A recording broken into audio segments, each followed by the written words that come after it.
I have made the mistake of wearing a sweater, and it is not sweater weather. So, goodness gracious, I need to take this off. So technically speaking, I don't know if I can say this on YouTube. I am stripping. So, don't be weird about it.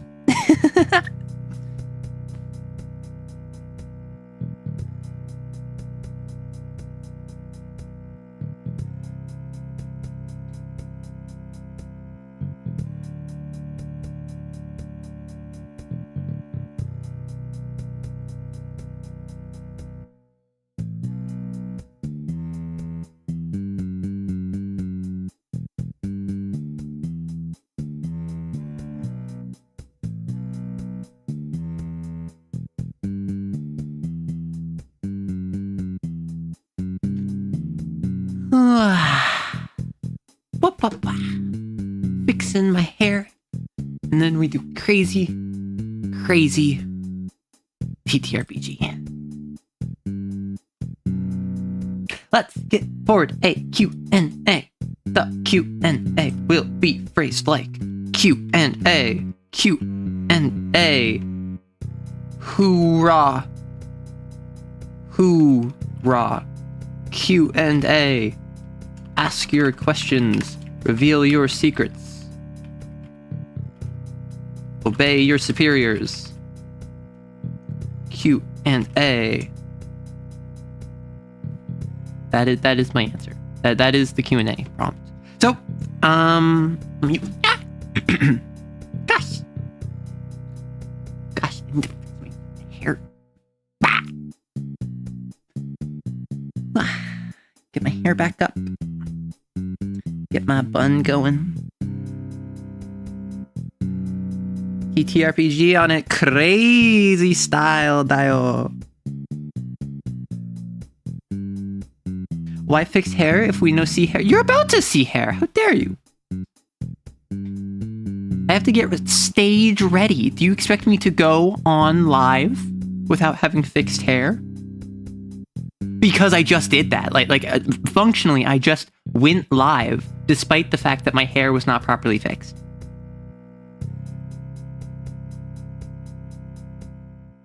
Hello.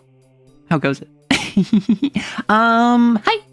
I am Arrow. If you don't know me, I'm a TTRPG VTuber, and I am making a Stone Age civilization TTRPG where you create an entire species in a world where magic is fading, and so your species is trying to rapidly evolve to catch up with all of the evolutionary processes that magic did sustain you for previously, such as being able to eat food or reproduce or see.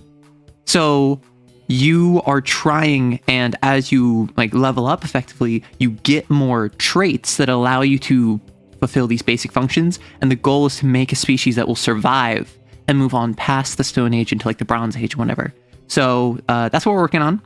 And today we are going to continue what we've been doing the past couple weeks of working on biomes for this, where on stream we've made a coastal biome, we've made a volcanic biome, we have made a subterranean biome.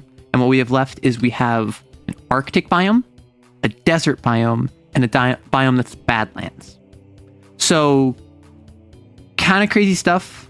Probably going to do Arctic or desert. Not really sure what. But, hi. Drop a hi, hello in chat if you want to say hi. First question already, but is this inspired by Dead Gods? No, it is not. That's why I just want to answer this immediately. I don't know what Dead Gods is. Maybe you just mean the concept of dead deities, but no, sorry.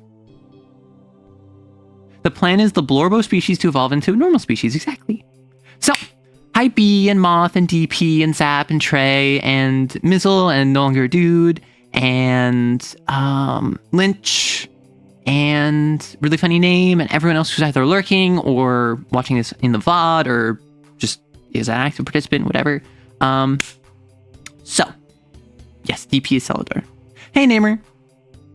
Hey, some dude. So, You got a gift sub on 2 Twitch channels, and now you can do the perfect combinations of emotes there. Trans flag with T-girl doing salute and a wagging tail. Oh my gosh. So, what we're going to do, as I mentioned, we have already done like the volcanic region, for instance, is we will just take a region. I'll give it some flavor, what it is. Here's what the region is. And we'll make an example biome for it. The specific biome is a microcosm and specificity on the iteration of the region.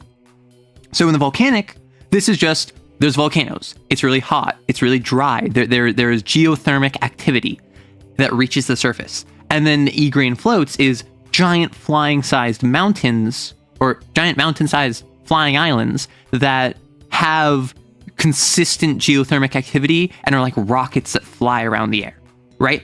So that is a specific example and iteration of a volcanic region. Another volcanic region might just be a bunch of volcanoes in an area.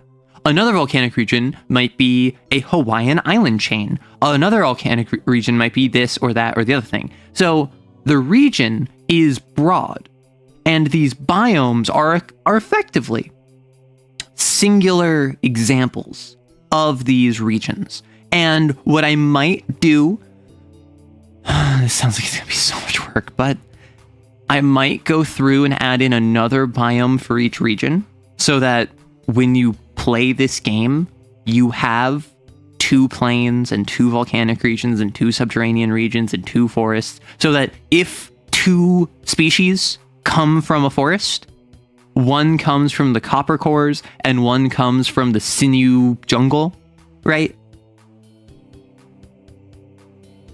Is this why people are posting crusty memes? What? If magic is fading, wouldn't the island stop flying? That's a very perceptive of you, Zap, because these... Please hold. Please hold.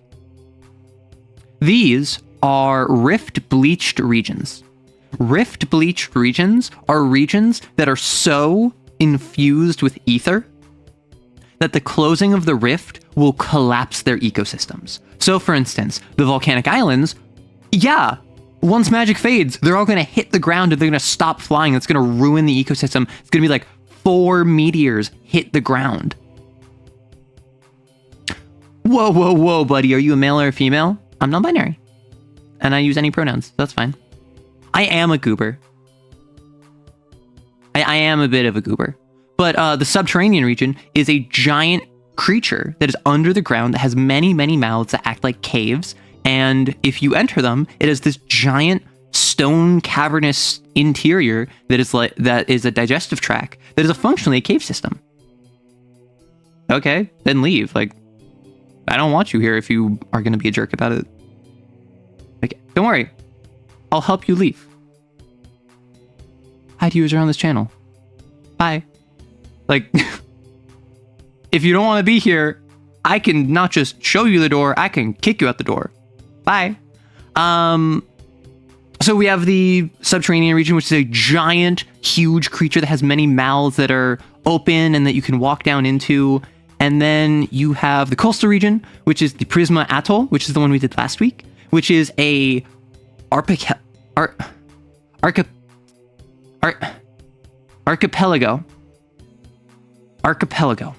An archipelago that runs along the coast that is completely barren and like dry and sun bleached during the day, but at night the tide rises back up and it suddenly is filled with like prismatic lights and bioluminescence, and it's effectively a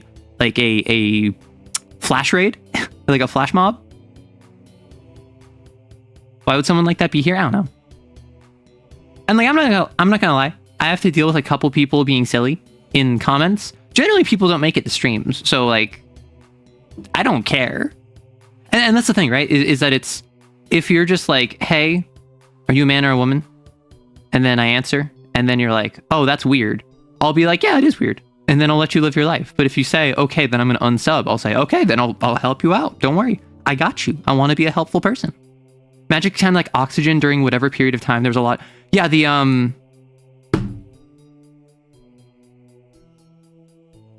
want to say carnivorous, but that's not what it is. But there was a period in Earth where oxygen levels were super huge. There was a massive increase in trees in particular, which meant that your bugs, which they have carapaces that scale off of the oxygen content in the atmosphere, were like 10 times the size they normally are. Carnivorous? Era of Earth where there was lots and lots of cars outside of oxygen. The age of oxygen. The Great Oxidation Event. It's just the Great Oxidation Event. Cretaceous? No, not the Cretaceous. That was like around dinosaurs era. I learned today that Olmec from Legend of the Hidden Temple is the voice of Rex and Clone Troopers. So that's, if it's Rex from Clone Troopers, it's D. Bradley Baker. And D. Bradley Baker, while most well known for the clones from Clone Wars, is like just a pretty prolific voice actor. Like, D. Bradley Baker is one of those VAs who, like, every time it's pointed out that he's in a piece of media, I'm like, hey, it's D. Bradley Baker. But at least to me, he is pretty good at not sounding the same every time. Because, you know, there are some VAs where as soon as I hear them, I'm just like, oh, it's you. I was watching, I've been showing my roommate Legend of Korra recently, and we're on book 3, the Air one, and one of the villains is voiced by the same VA as Azula, I'm pretty sure. And as soon as my roommate heard that, they're like, is that Azula? And I'm like, yeah, I think it's the same VA. Legend of the Hidden Temple is his first VA job. Awesome. Carboniferous. Got it. See, I knew it was something like that. Anyway, so this is the style of biomes that we've been dealing with. We want environments that are so wild and that are so crazy that they physically cannot subsist themselves without the use of magic. That being said, do we want to work on an Arctic biome or a desert biome first? I think if we grind this, and I'm willing to go a little bit longer, because every time I say like, oh yeah, we'll go like 2 hours, then we go like 4 hours. If we like go for 4 hours, we've been doing like one biome every 2 hours. We might be able to knock out both Arctic and desert. Now, am I confident in being able to do that? Not at all. I think that that's a fool's errand. However, I am not but a fool if you call those who are hopeful fools.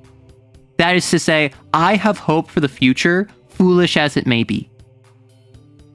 Do I have an aerial floating biome? You already know it. The Egran floats 4 mountain-sized islands as well as dozens of smaller islands, all of which float a kilometer in the air at their lowest point. Each exhibits significant volcanic activity, cycling lava flows that spill off it into the ash basin below. Basically, these are a bunch of flying islands that all have volcanoes on them, all have lava flows on them, and they spill off lava and float around in a giant circus. In a giant circuit. I think desert could be interesting. So we're going to do both. It doesn't matter what do we want to do first. I'm a fool. I know nothing. I may sound like a silly clown, but I won't turn my back on life. Well, that's the thing, right? There's a villain theme from Persona 4 Arena Ultimax, which is a spin-off game of Persona 4, where one of the characters has his theme called a fool or a clown. And a lot of people in the comments are like pointing out how because he's such a silly character, he is often assumed to be a fool. But a major part of his character is that he is actually fairly intelligent. He just acts like a clown. So the difference being is that if you're a fool, you're actually kind of dumb. And if you're a clown, you are playing a role that makes people think you are dumb. And so, that being said, I am a fool. I am not playing this up. I am just that stupid. That being said, there's nothing wrong with being a little stupid. If I may suggest a desert of microbugs and that's awful. I love that. Microbug desert. Oh god. If you're a clown, Arrow might find you attractive. Nah, you're the one. You're the one that refuses to let clown stuff go. I could go, yes, it honks, and then you would start barking as a cat boy. You're a freak, Neko. I don't think you appreciate this. So reminder, the stylization of biomes we're doing is like the Phalangefeld, a section of plains covered in fingers growing from the ground called grass roots, which are 6 to 10 centimeter long fingers that grow like grass in giant swaths called palms. So a microbug biome is a great idea. Desert of sand, but instead of sand, ticks. Ticks? Ticks. Wait.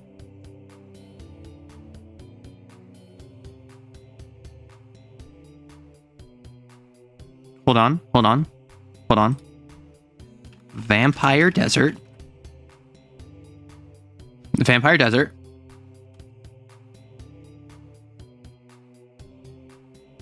Sand-like material that's super sharp, like broken glass.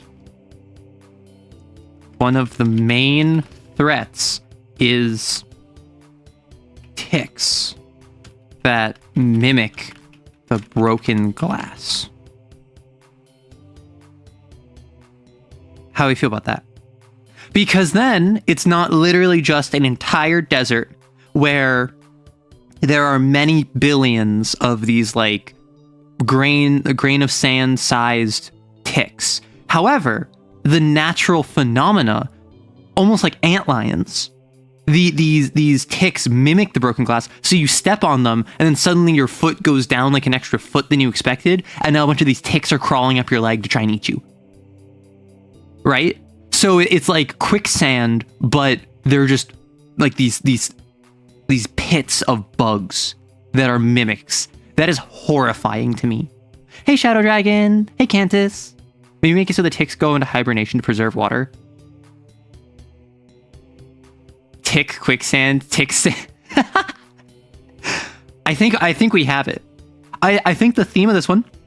So if the volcanic region was like very nurturing and very airy, if the coastal region was very bioluminescent and aggressive, I think this one is vampiric. I think everything here is a parasite because there's so few natural resources. Every other creature is the best you got. The plants are parasitic. The bugs are parasitic. The predators are parasitic. What if the Arctic biome is really hot snow? I hate that. Okay, hot snow, tick sand, / tick sandstorm. What? Wait. What if the only things here are like insects? So we have tick sand, which is one type of insect. Then we have another that's like a tick sandstorm. And then we have another that are like cicadas, or like the tick sandstorm could be like cicadas or locusts. So the idea is that it's like the only thing here is a bunch of insects. What if there's no plants? What if it is just this like hot, blinding snow that nevertheless still melts? What if it melts when it gets cool? So it's snow when it's hot, and when it cools, it becomes water. So at night, there's this like floodplain effect where the entire top layer of snow starts to melt, and then in the morning it freezes over and it's blisteringly hot and it's reflective like glass.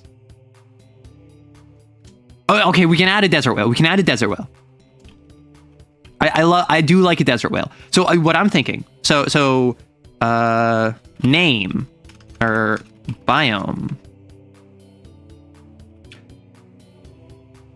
I think what we do,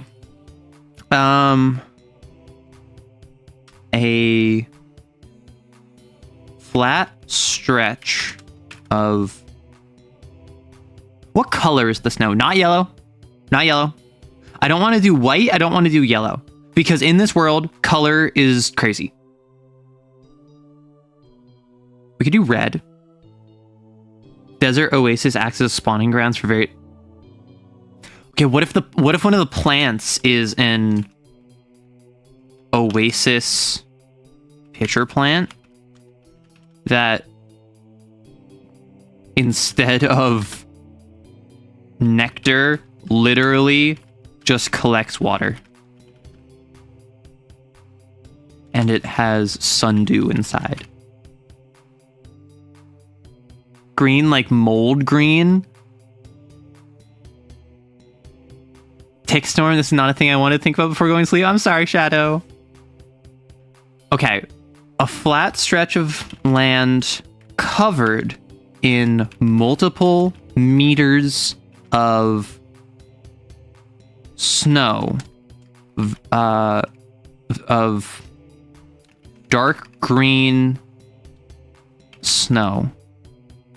As it gets hotter, it gets more solid. The cooler the snow gets, the of green powder. Because if I call it snow, that's going to throw some people off. Dark green of a dark green pollen of a dark green powder that mimics snow. As it gets colder, it begins to melt. As it gets colder, it begins to melt. As it gets colder, it melts. Leading to a nightly cycle, to a nightly floodplain across the biome that dries with the morning sun. That freezes with the morning sun. What if powder's insect shells? No, that's what I was thinking, pollen at first, and then my thought was, what if it's like ground up carapace? The spice flats? Oh my gosh. That's what about snow slowly shifting color in the of powder that mimics snow? As it gets colder, it melts, leading to a nightly floodplain across more. The color of the powder shifts with its... I don't want to do temperature. Or actually, what if we do temperature? What if we do temperature so then it's like, wait, guys, up ahead, that entire section is purple. That means it's about to freeze. We have to be really careful, you know? Or like, oh, the tick sand, that only shows up in red, yellow, and green snow. This section up here is blue. We don't have to worry about tick sand. So the color powder shifts with its temperature, with warmer colors corresponding to colder, to with fully frozen being red and the melted top layer being purple. Because I'm trying to get like a Roy G. Biv. Did I come across where it's just like it starts red and then it goes throughout the entire visible light spectrum until it hits purple? Or maybe it's just it starts red and then gets progressively more purple, like more blue throughout the day. What if I go red and green? Like, what's the progression from red to green? So what if we have green being beige, being dark green, and the melted top layer being beige? I was thinking blood like red. I don't want everything in here to be like... Okay, as much as I love metal, I don't want everything in here to be a metal album cover, or at least not a heavy metal album cover, because like everything like that would be, oh, it's a field full of liquid that looks like blood, and there's spikes coming out of the side, and also it strikes lightning down every time you say something dramatic, and you're doing a sick guitar lick on it. Like, that's cool. That's not what this world is. This world is not scary. This world is weird. This world is crazy. This world is not the same as our world. So I don't want it to be inherently, like, in the same way that I think if I just made like the magic system related to like demons, right? You would assume that the magic system is evil, where I don't want the magic system to be evil. I want it to be about exploration. Like Moth, I like that idea, but the issue with that is that's a little bit too edgy. Just light and like ultraviolet. The tick sand should be resting bugs that if you step on them and wake up, they fall into a vortex of oh my gosh. I love that. Okay. We have a core idea here. For those of you who don't know, what we have a what's it called? What is it? Template. We have a template. So what we do here, a X of name. What we do, we come up with a name. We come up with a pluralization of it. So for instance, a parliament of owls, a murder of crows. I like the idea of them having weird, but still like related names to what they do. So for instance, up here, we have a mirage of Kelelman or Keloma, which the reason they're called a mirage is because they have a lot of bioluminescence and they're somewhat illusory. We have a mug of Humfrills because they are like this big, they're also a pitcher plant. So, what? Is this the pitcher plant? No. Oh, this is two-tiered. What? Oh, this is the, is it mucus? This is the eels. This is the eels. Mug, it's funny, eel face. That's what it was. Thank you. I knew that we had a reason. I just couldn't remember it. Here there are reverse storms, days of horrible heat. For even the briefest moment, it fades to dark. It's crazy. Yeah, and I get what you're saying with the too edgy stuff. And that's the thing. I think it's cool. It's just that's not what the setting is about, is my thing. So we have the name. We have a murder of crows. We have a parliament of owls. We have 3 uses that other like sapient species use it for, and then 3 superstitions sapient species have for it. So first things first, we do this for, I try to do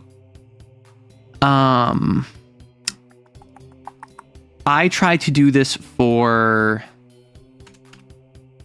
3 plants, in quotes, plants, and 3 in quotes, animals. 6. So in this world, you can have a creature that has like metal deposits in its body.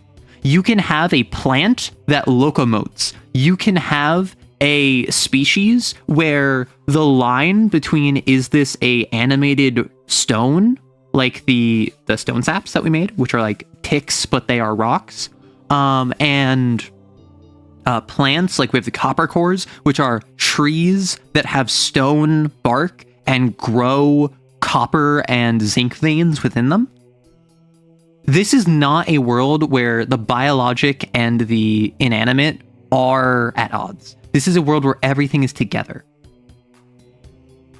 So I think first, I mean, come on. We gotta do the tick sand. We gotta start with the tick sand. That is horrifying. I think we all hate it, which means that is the perfect one to start on. Would a heat vampire bug be cool for that? But yeah. One that like draws heat from everything around it. And so during the day when it's really hot and it should be frozen, you see that there's a patch of water somewhere. And so you know there's a heat bug there. Howdy, skeleton. The ticks could eat cold and hibernate during the hot sun in the days. So by stepping on them, if your body's colder, that's good. With the tick strain heat.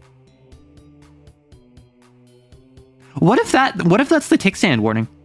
What if the ticks are like heat vampires? They draw in heat around them, so that means that it cools down all of the snow around them, because the snow heats up and freezes and melts when it gets colder. Because the heat would be taken from it, that would be a patch of water, which means these like oases.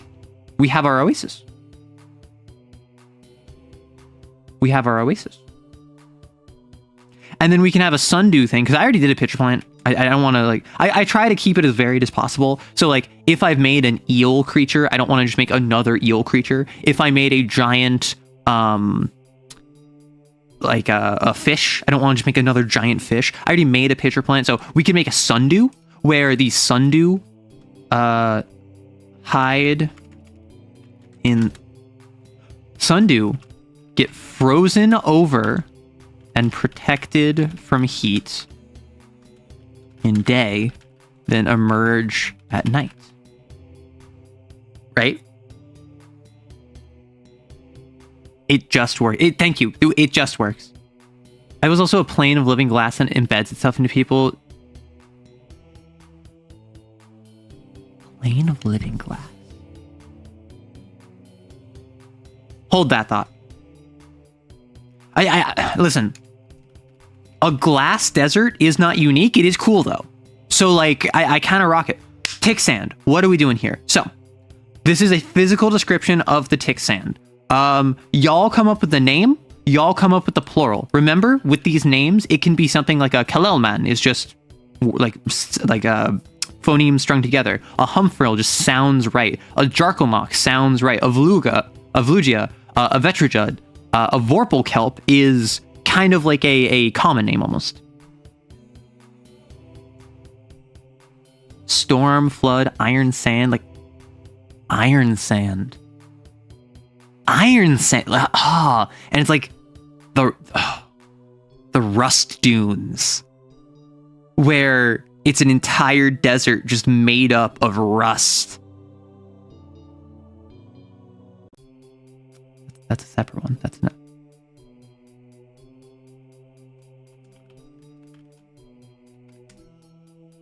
The rust dunes are the Arctic region.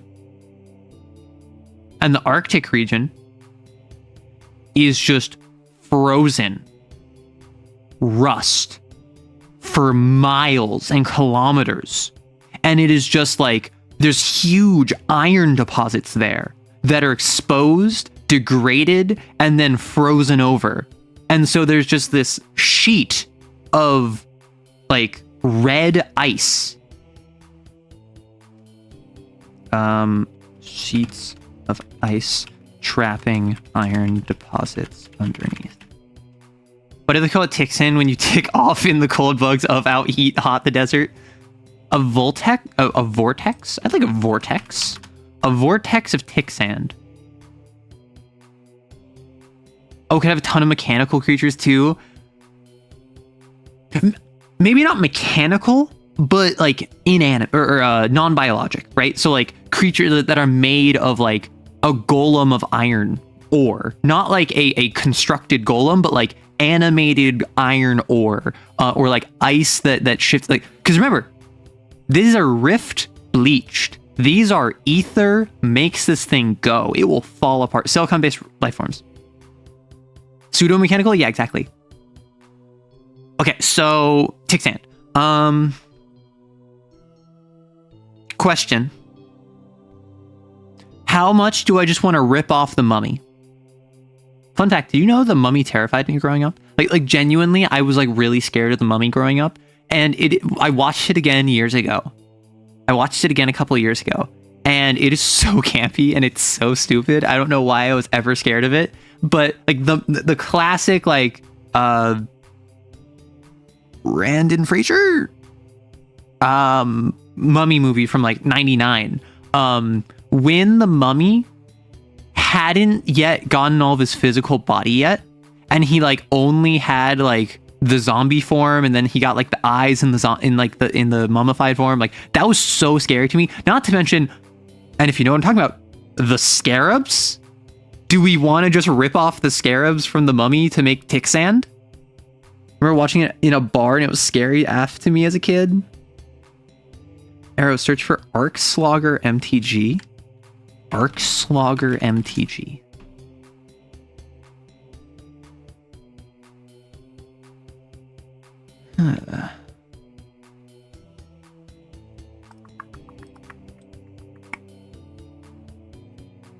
What is this? Oh, so this is just bad then. So it's a 5 mana 4/5 for 1 red mana. Remove the top 10 cards of your library from the game. Deals 2 damage to target player or creature.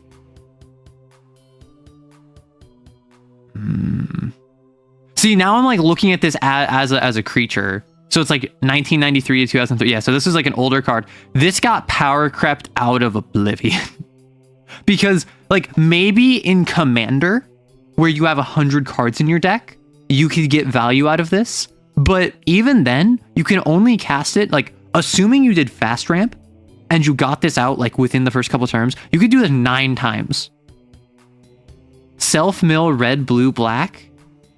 I mean, maybe, but like, even then, 6 mana or 5, like 6 mana, and then you start self-milling.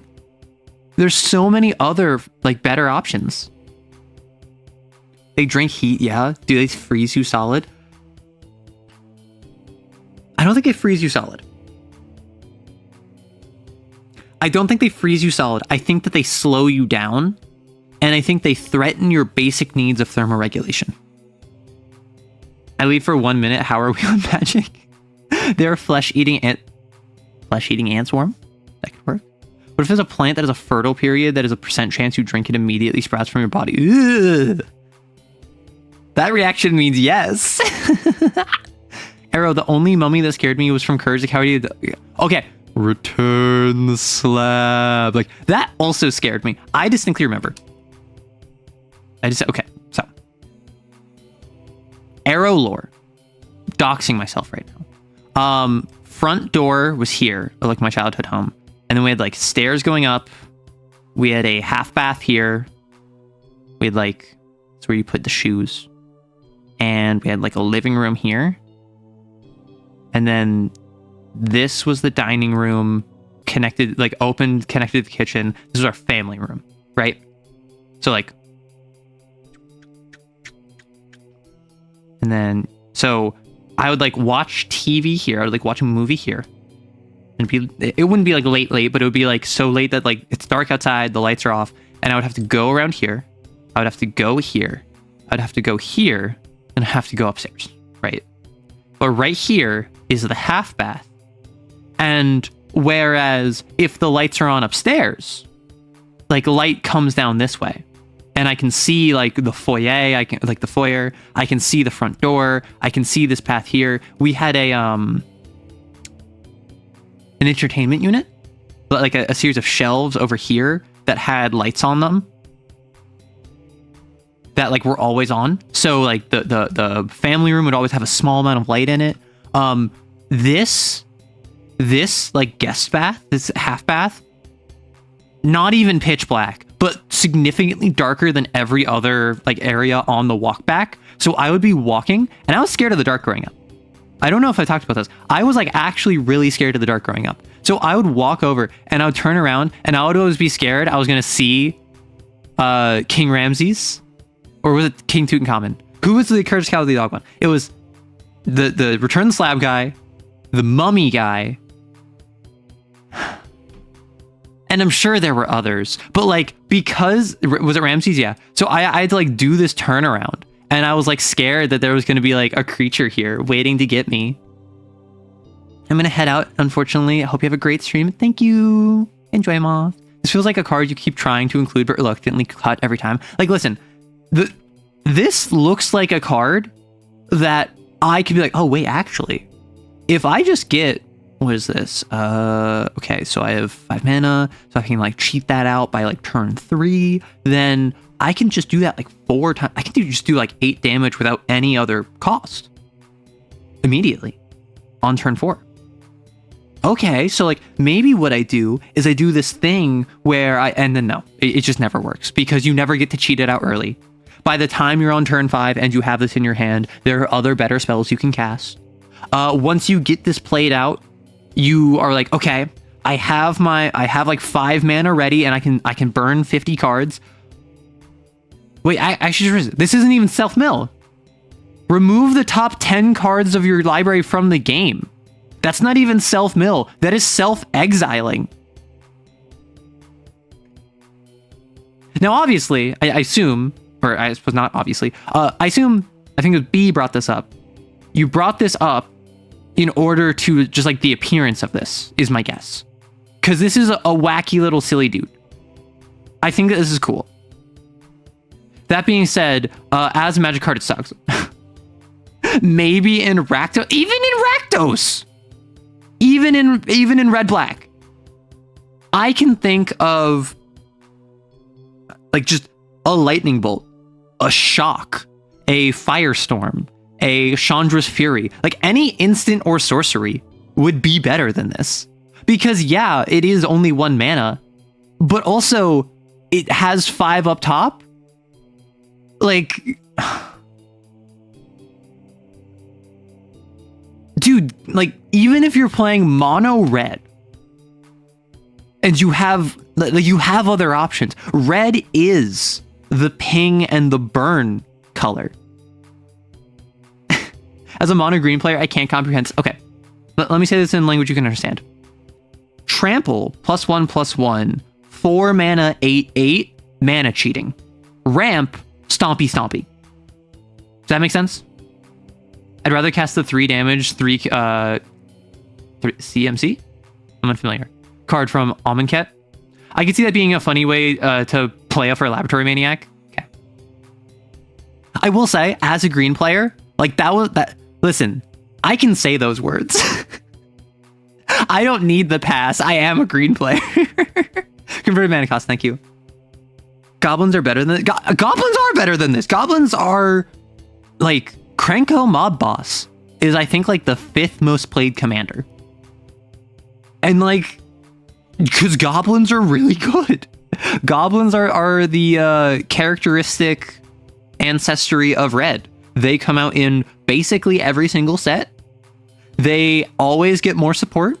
I can't think of much goblin hate outside of just board wipes. And goblins, like, if you want to play mono red aggro, you're gonna play goblins. If you want to play red endgame long form, you play dragons. Like that's just how red go. What's better than goblins? More goblins. Hey, logout. Hey, Bay. When Scope Creep hit magic, this will be crazy.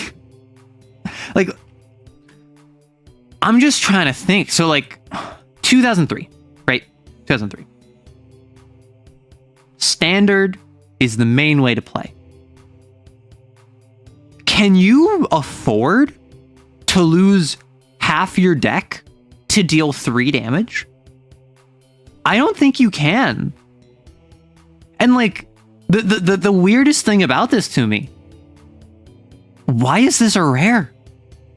Like, genuinely, if this was like, obviously I think this is a bit too powerful to be a common, but like, if this was an uncommon, I'd be like, okay, they were doing this to like fill out the set. No, not 2 damage. I'm saying half your deck, because if you're in standard, you have 60 cards in your deck. And so if you activate this 3 times, that'd be 30 cards, because 10 times 3, and then that would deal 6 damage. Because I'm thinking you're never going to use this once. It's always going to be, I'm going to activate, because like there is no tap. The big thing about this is that there is no tap, so you are allowed to do this multiple times in turn. However, you are severely limited by how many cards you have in your deck. Honestly, the one time I can see this card working, which you would have to build your deck around this, is that you have this card. So you have like Arc Slogger.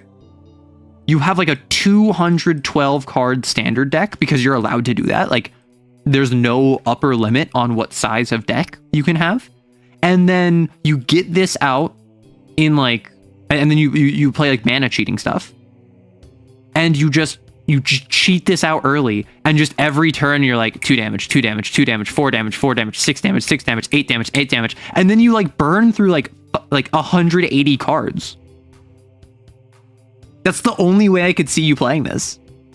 I just noticed it banished 10 cards. Exactly. If it was self-mill, I could see this in like, is it self-mill, right?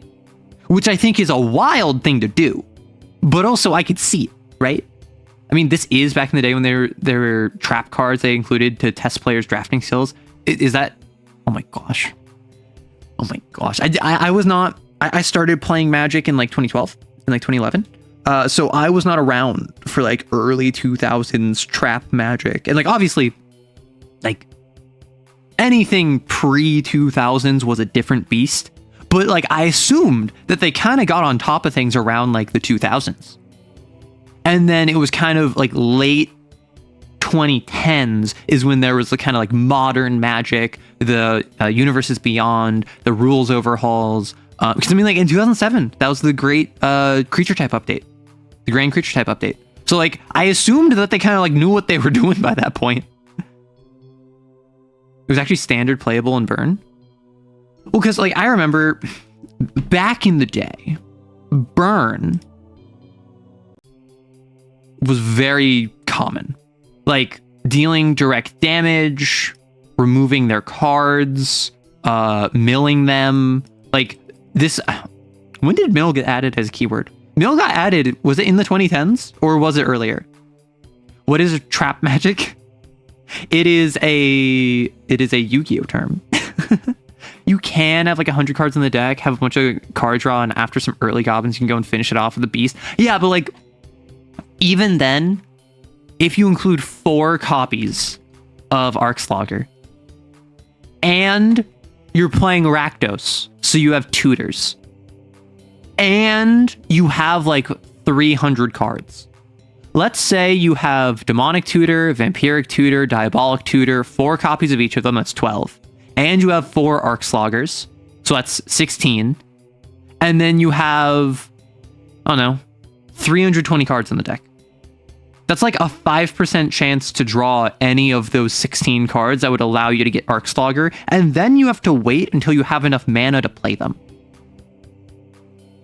You've been reading All Humans Are Destroyed, They Can't Be Regenerated. It's a really good manga. Profane Tutor.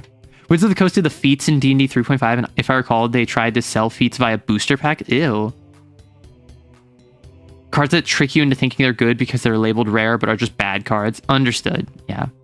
Honestly, like, when I was drafting on Arena for Mom, March of the Machine, I absolutely was just like, okay, what do I want to do here?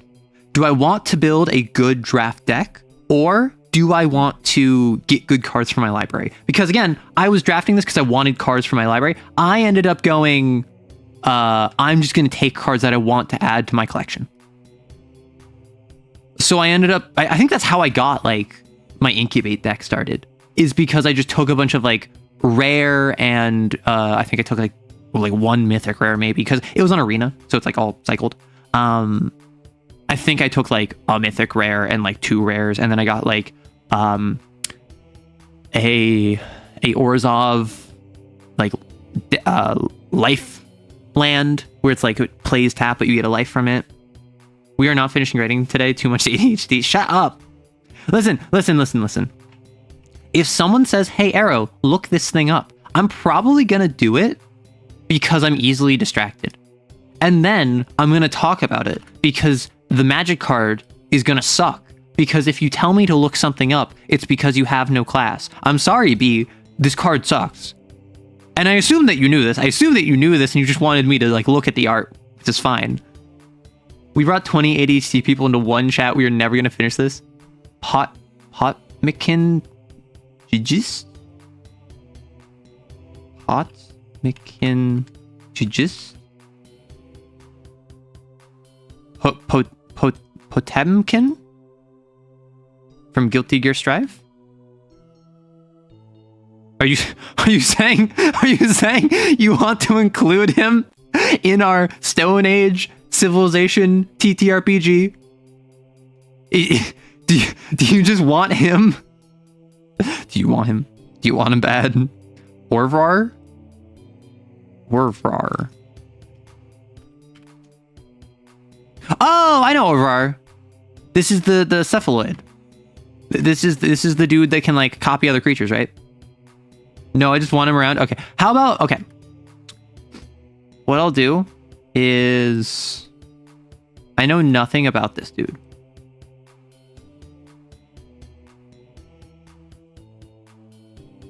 But we can just like, for moral support, we can just add him there. Is this okay? Little.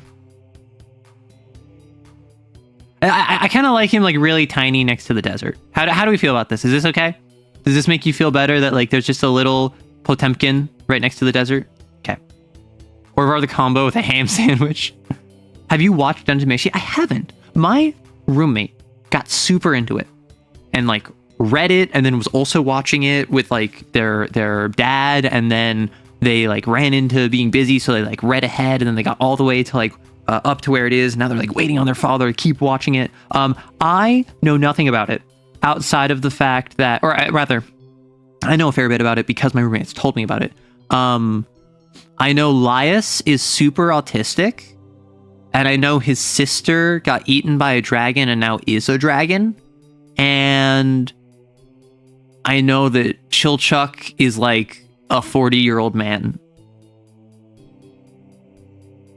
And like I know some other random factoids, but like I have not watched or caught up with Dungeon Meshi. I've heard great things about it. Like I wouldn't say it's on my list, but it is interesting. And Toxic Yaoi? Oh. You should watch Dungeon Meshi. There's Doomed Yuri. Is that what I am to you? Is what I am to you just someone that when you say there's Doomed Yuri, I'll just watch it?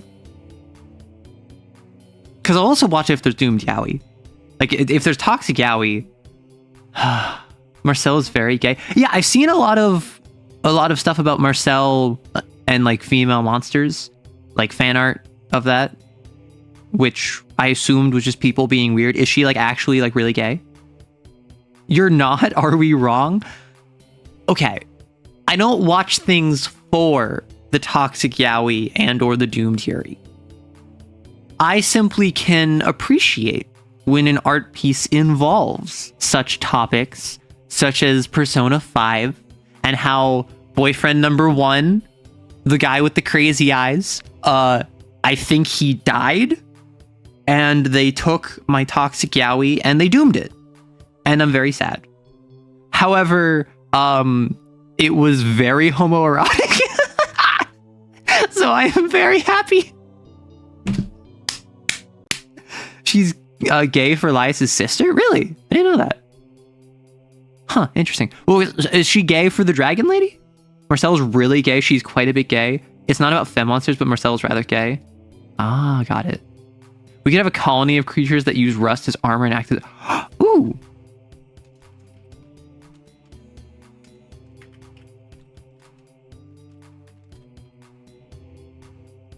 Oh, right. We're doing like TTRPG stuff. Sorry, I was thinking about Yaoi.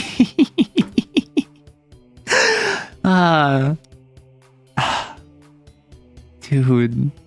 Persona 5, like, he tries to kill you, and then you defeat him, and then he goes crazy, and he has like a 3-part boss fight, and then you like defeat him, and then all your friends are like, oh, don't worry, like we can't forgive you, but we can work with you. And he's like, how dare you could never. And then he has to fight a cognitive version of himself, and then he sacrifices himself for me, and then I am like pounding on the other side of this bulkhead, and he's like, get out of here. And then he's just like, but make sure to promise me that you'll do the job I wanted to do. And I'm like, I'm gonna hold on to your glove. And he's like, really? That's what you're thinking about at this time? And then like, because he slapped me with his glove, because he's like, did you know that out in the West, throwing your glove at someone means that you're declaring a duel on them, and if they accept and they keep the glove, that means they accept. And I'm like, I'm gonna keep your glove, I'm gonna wait for our duel. And he's like, of all things to think about at this time. Like, did I finish Persona 5? No, but I did beat the palace that I was just talking about. I beat the ship palace, and I am waiting on the change of heart. Like I'm like a week out from. I think I'm on like a 12/11. So I'm approaching my birthday. I'm approaching my birthday in Persona. In my sci-fi superstructure, the day-night cycle is regulated by tiny creatures that, when aligned in the right way, diffuse light. Nice. Yuri Arctic and Yaoi Desert.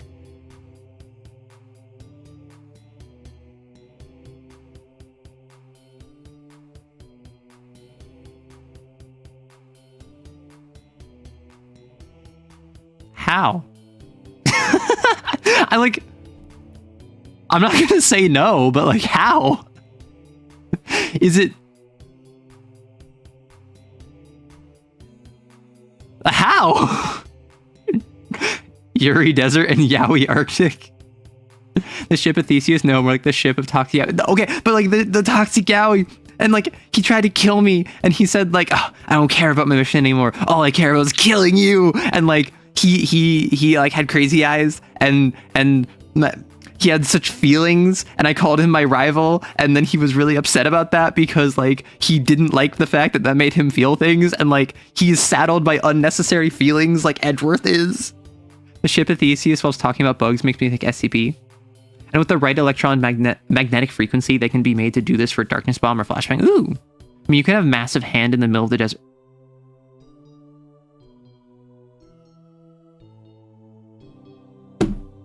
Sure! Massive Yaoi Hand. Massive Yuri Hand.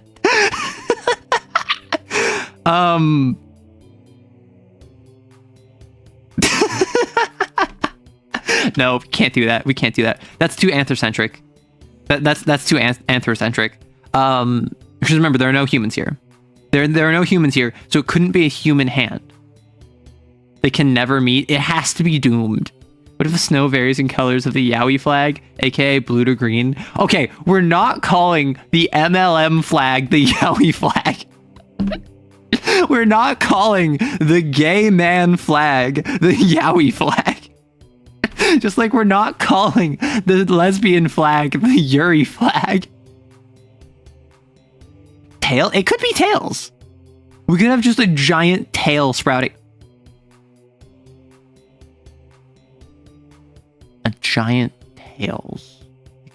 My first thought was like big, like kitsune, nine-tailed fox, like plume growing out like trees. But I don't think that would fit the vibe of either of these. I think that would go somewhere else. Come on, though, it'd be funny as heck. I know, Centipede, but like, verisimilitude. As funny as this would be, we do need to have some verisimilitude. The whole world is a big dying creature, and the magic is that it's dying. I already have an explanation for why magic is fading. Ice formed like tails. People think underneath is a big magical creature. Ah, that's so good. Okay, Tixand. A vortex of Tixand. So like Coastal was everything about eating each other, but reliant on the linchpin, and Volcanic was about family. What if Arctic is like about weird relations that specifically female creatures engage? We're not making the Arctic Yaoi or Yuri. We are making these biomes. And desert has that, but with male creatures. Only attack male creatures. What's Tixand? Okay, so Tixand. We were talking about the mummy, bro. Like, we were talking about the mummy because I wanted to be like, how big do we want these to be? Do we want these to be tick sized, like under a centimeter long, or do we want these to be like 2, 3, 4 centimeter long, like big, almost like carapace beetle things? Scorpion tail palm trees with radial symmetry to. That's good. B, you are really in the headspace for these biomes. I gotta say, you've been consistently hitting bangers. We calling it Tixand? Do we want to call it Tixand? We could do a vortex of Tixand. We can do that. So I think very small, 0.5 centimeter. Like, okay, so like sand. I like that. So smaller than a centimeter. These smaller than a centimeter. Are they soft and bulbous like tick? Or do they have a jagged carapace to mimic grains of sand? That's my question. Do they like, obviously they're going to be sand mimics. However, are they like a tick and when you step in it, it's all squishy because you crush a bunch of them? Or is it like you stepped in sand and it's kind of like sand running up you? So right now we're going to focus on the desert. Keep those Arctic ideas in mind. If we get the desert done within the next hour, we can jump over to the Arctic. I feel like there's a lot of good ideas for both of them, and I would love to finish both of them today. Carapace like a golf ball? So like, not quite spherical, but roughly spherical. Hard, small, jagged and bulbous. Would you have a whale type thing? Yeah, so we have a desert whale. We have the idea of a desert whale. So right now we have a desert whale. We're currently making tick sand, sundew, and like living glass? Question mark? Like dimpled carapace that is rough. Is it rough to the touch like sandpaper? Or is it jagged to the touch like broken glass? These things consume heat. They drain the heat from something as a form of sustenance. Also, these things spend a lot of time underwater because during the day they hibernate, or during the day they sleep. And so they passively drain the warmth from around them. And because they are draining the warmth from around them, they make the area surrounding them cooler, which, because this is like reverse snow, the snow melts when it gets cooler. And there is a car going by that is very loud, or a giant truck going by that's very loud. My apologies. It's soft. What if they can be spiky and more balloony when they're full? Dimpled carapace that is stretchy. Bugs rarely die when you step on them if the ground underneath is soft. They only really squish because you step on them. Ooh. So dimpled carapace that is well, also, what do they do with the heat? Like, obviously they consume it. Do they get big and fat and plump from like taking a bunch of heat? Or do they just kind of like cycle through it? Because I'm almost thinking, what if instead of like a tick where they grow and expand because they drink a bunch of blood, it's more like they're an engine, or they're like a reactor where they are like, their carapace is a external framework and all of the internals. Why would it stretch? Yeah, no, that's what I'm wondering. A cactus camel with cactus humps?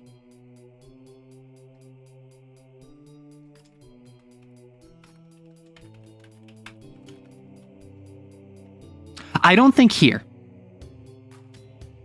I don't think in this biome. I think in a different desert biome, that's a very good idea. So, dimpled carapace that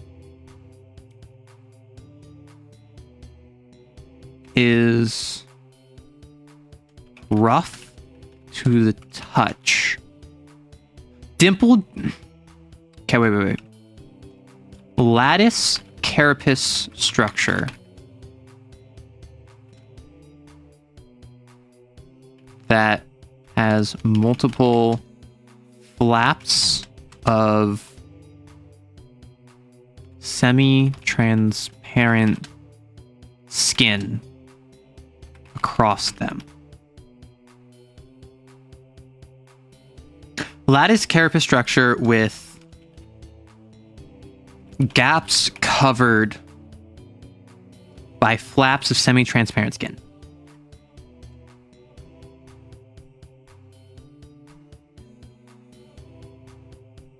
absorbs surrounding heat. Absorbs surrounding heat for... What if instead of for sustenance, it's literally just they don't know how to thermoregulate?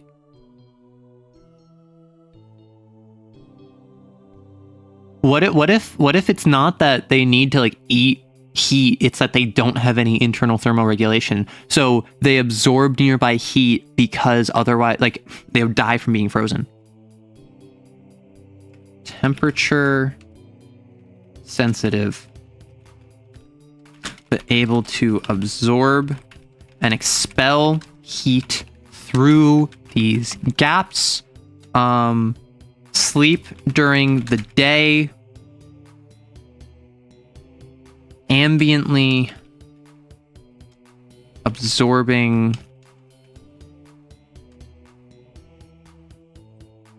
Sleep during the day, ambiently absorbing heat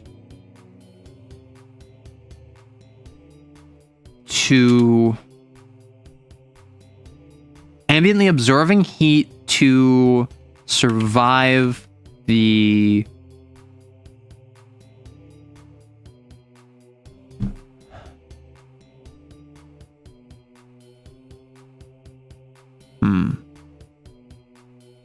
Well, they're actually inflated when cold, like ice, and then when they heat up.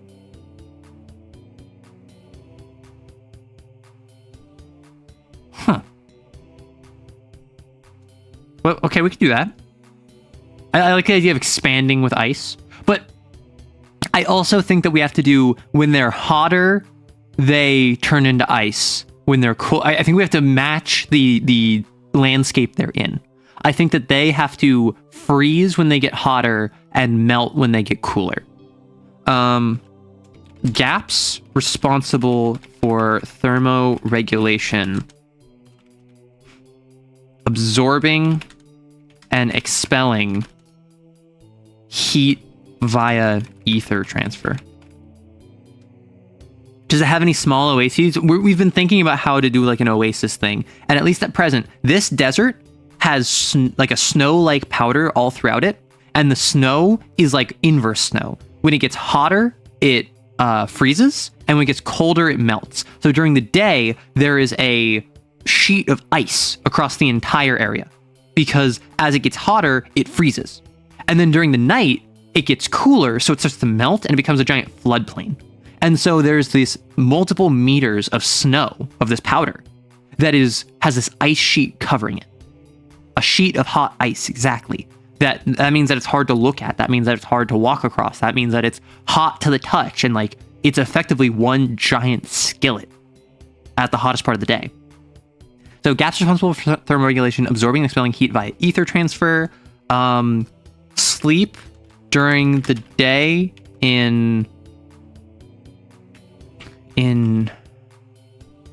sleep during the day, burrowed into the powder. Sleep during the day, burrowed into dig out pits in the powder for hundreds of them to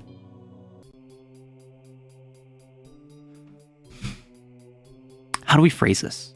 So it's during the day, they dig a big pit, they sleep in it, they absorb the heat around it, and so by that they make this pool of water. And if you step in it, you will slip in, and then they will activate, and then they'll climb up you and try to absorb your heat. Dig out peats in the powder for hundreds of them to rest in at a time. Sleep during the day, absorbing nearby heat, and thereby melting the ice in the surrounding area. At most often 1 to 2 meters in diameter. When do we have it be when the water is disturbed or when they're stepped in? Because I think that at this point, melting the ice, thank you. Melting the ice. So, because I can see it's, oh, you step in it, but it's also going to be hard to step in it if there's always water there. I do also think it would be interesting of, I kneel down to drink this water. And then thousands of these bugs spew out of the water and like try to drain your heat. I wait now for my Gallivant. See ya. Enjoy. An idea: Vanta black monoliths that rise from the desert and summon entities. I think we're getting a lot of good ideas. I don't think a lot of them fit with the idea of this like inverted temperature desert.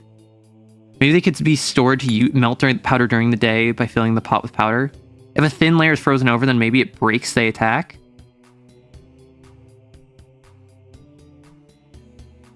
No, you're good. You're good. So this is an inverted desert where it's covered in snow, that the hotter it is, the more it freezes. The colder it is, the more it melts. These bugs make big pits in the ground that if you step in them, they crawl up you. Right? Yeah. But if during the day you're traveling, or sleep during the day, absorbing nearby heat and melting ice in the surrounding area, most often 1 to 2 meters in diameter. Pools, most often 1 to 2 meters in diameter. During the night,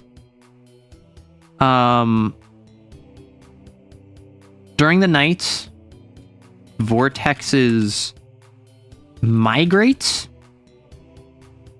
and search for prey for prey of any size to overwhelm and consume. Think weird? No, I refuse. All my fictional races will be humans with pastel skin colors. No! The surface of the water could be warmer.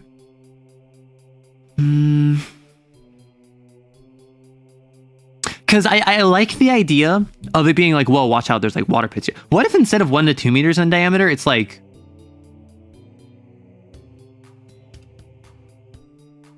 5 to 10 meters in diameter? So it's genuinely kind of like a coin toss. Like if there's like, I don't know, if there is, I don't know, one pit here and another pit here, this entire section might all be water. And so maybe if you're like walking this way, you'll just say, okay, I'll walk through the water. And then maybe there's a ridge here that's kind of difficult to go around. So you go this way and then maybe oh no, I stepped in it. Like, you know. Oh, a whole vortex got to be big?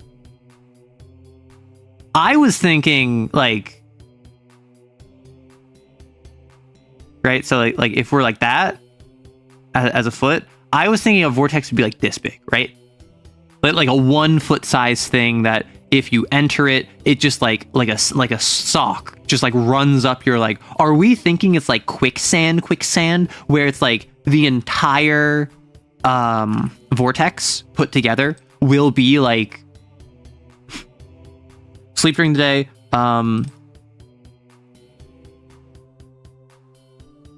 right, pits often exceed 1 meter in diameter and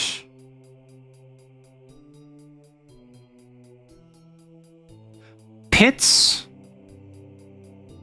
can be as large as 3 meters in diameter and 4 meters deep, with the melted pool surrounding it triple its diameter. How's that sound? So if we have a pit that is 2 meters wide, then the pit surrounding it will be 6 meters in diameter, which means it will be 3 meters extending from the center in any direction, which means it will be about 1 meter surrounding it. With a similar effect, when you fall in, you could go cold shock and can't struggle. Pits can be as large as 3 meters in diameter and 4 meters deep, with the melted pool surrounding it. I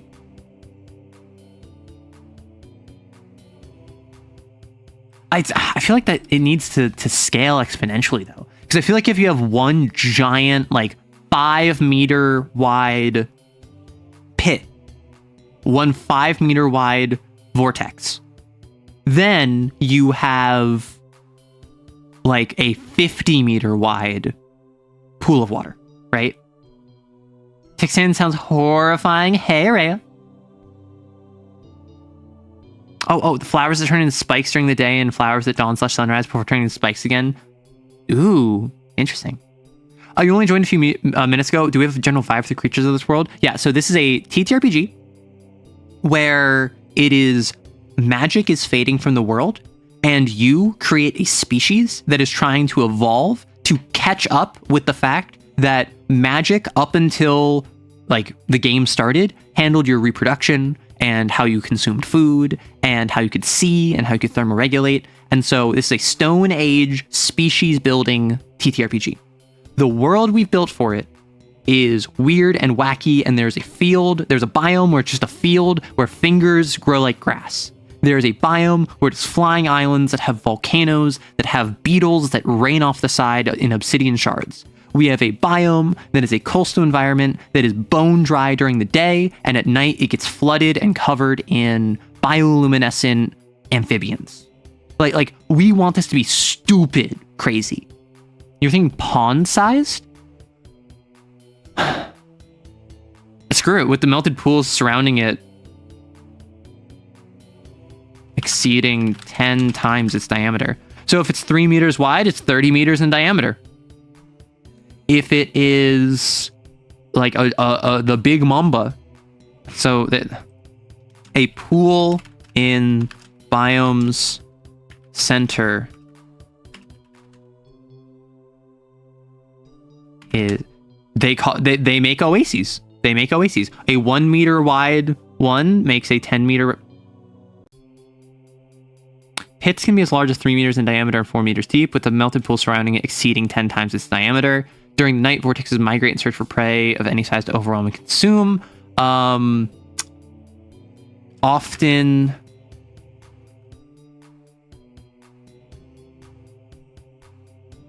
day or night when stepped in, or day or night will awaken and crawl up, pounce upon, and swarm any creature that makes contact with the vortex, most commonly stepping in it. Right? Maybe multiply the diameter of the pit with the depth of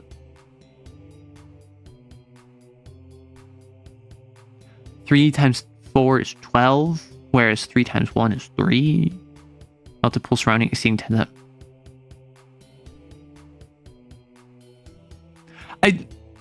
I don't want it to be an exact science.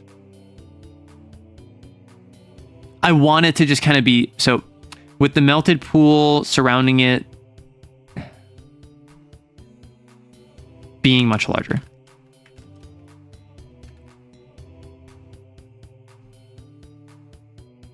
Idea for the Arctic area, something that lives within icebergs and massive ice sheets and hunts by bursting out of them. Oh my gosh, that's cool. Okay, I think that what uses would Tuxant have? We kind of went full horror. We went like, we know what they do. We know what they are. We know the threat they pose. I think that they're used for oases created by vortexes are used the result of a massive 100-meter wide vortex. Well, oases created by vortexes are used. Dude, what does the powder melt into? Is it water? I don't think it's water. But I think that it still provides hydration. You could take a vortex into a hotter biome to cool your... That would be crazy. That would be kind of crazy. Oases created by vortexes are used as sources of impure water, undistilled water, unclean water. Are oases created by vortexes are used as sources of impure... They can preserve food. Maybe water from oases created by vortexes are... Well, so okay. The entire area. With fully frozen, when melted, it is unsafe to drink or consume for non-native creatures. But after boiling...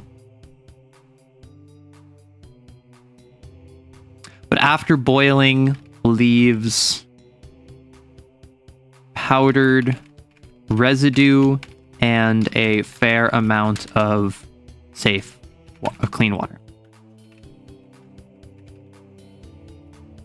Right? So it's... Oases provide water that can be used during the day. But if boiling, doesn't it become powder again? That's what I'm saying, is that it's you boil it and then it becomes powder, but also gets some water. Would boiling make it freeze again? That's a good point.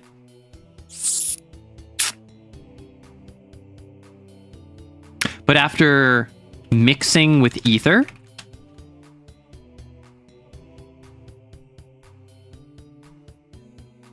What if it's... Okay, so when melted, it is unsafe to drink or consume for non-native creatures. So when melted, when melted, the liquid produced is technically usable as a substitute for water, but often comes with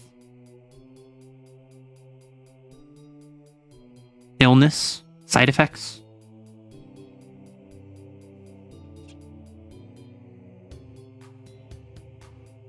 Like I am thinking just like throw some ether on it and that'll fix it. But this is already an ether stained or an ether bleached biome.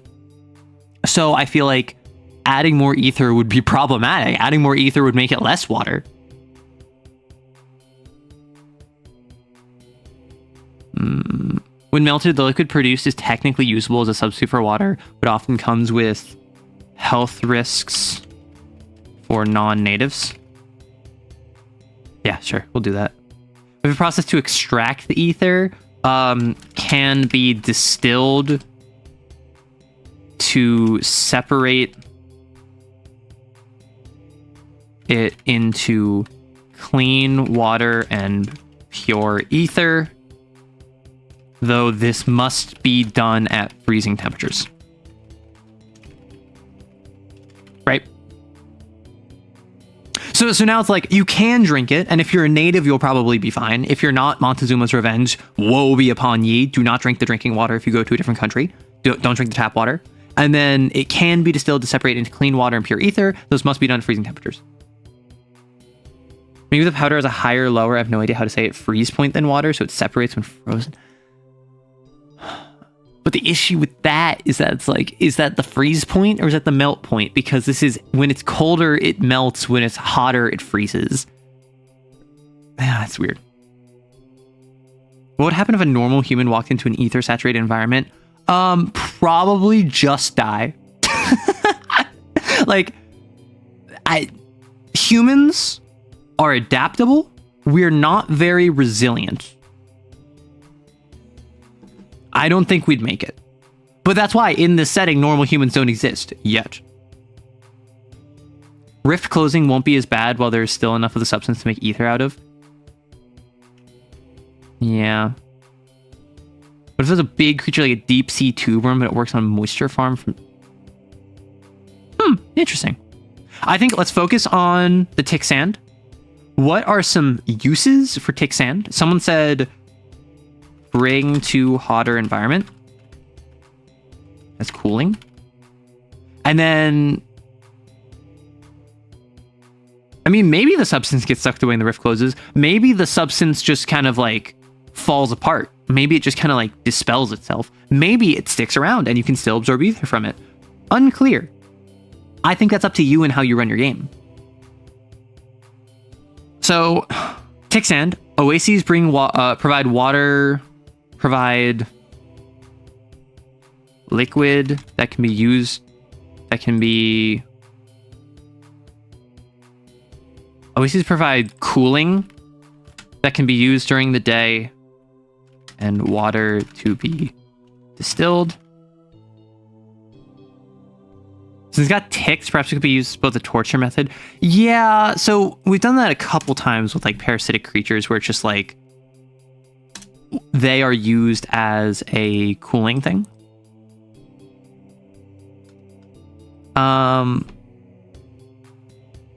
I would say personally, that would be a superstition. If sick from consuming the biome's liquid, a creature can be cured by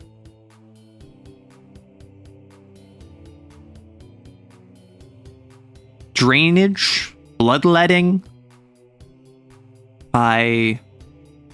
Like, you know what I'm getting at? So it's not that it cures everything, but it is seen as a cure for the... It's a superstition where if you're sick because you got Montezuma's revenge from drinking the bad drinking water, letting the tick sand feed off of you will cure that.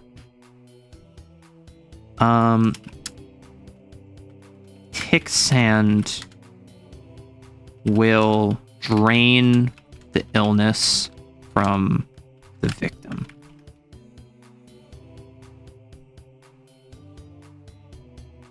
Maybe it can have a useful migration pattern?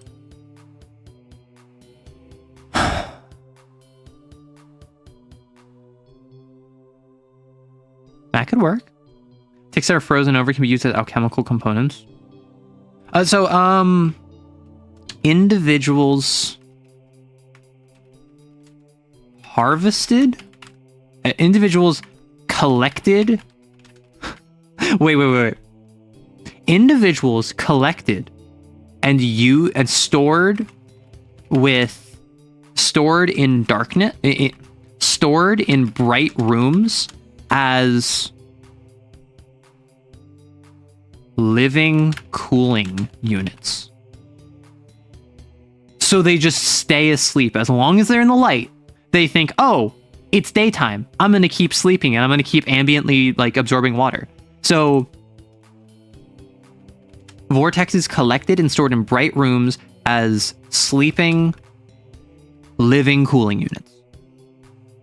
And there are species out there that will take individual tick sand and in bright light out in the day, they will have a cup that they'll put 2 or 3 tick sand into, and they'll have like some lemonade or some like brandy or some like wine or whatever, and they have ice.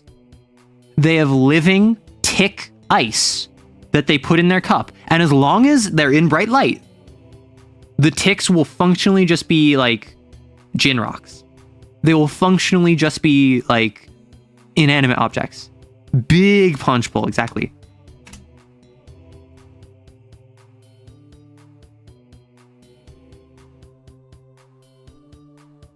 Oh, right. I had an idea. I was going to do like make a giant punch bowl in a vortex.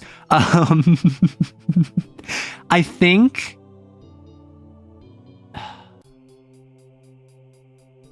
gas responsible for thermo absorbing and expelling heat. I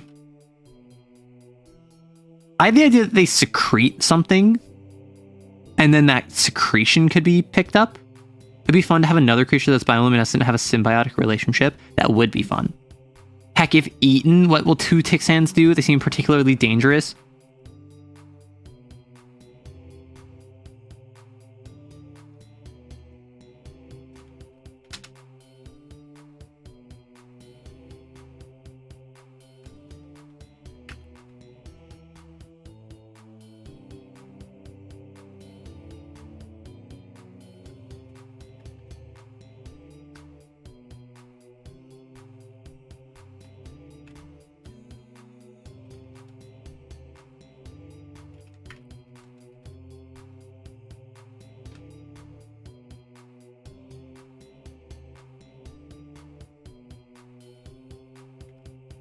Consumed as a crunchy, cooling snack for hot days and travel.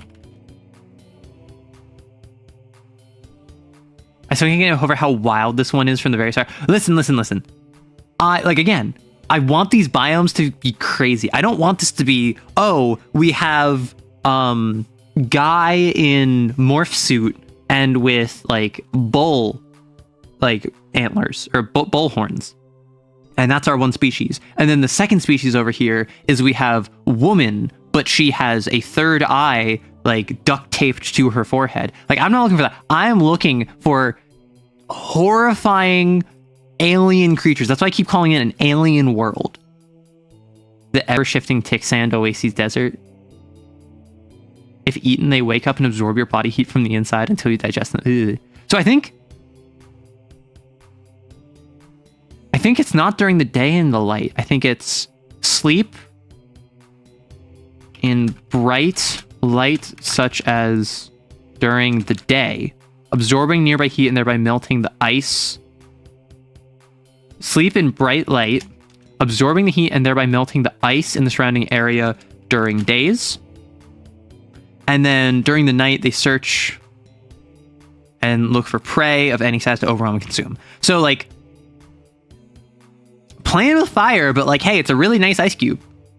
What if it was a biome that was a rotting corpse of a gigantic creature that revives every night?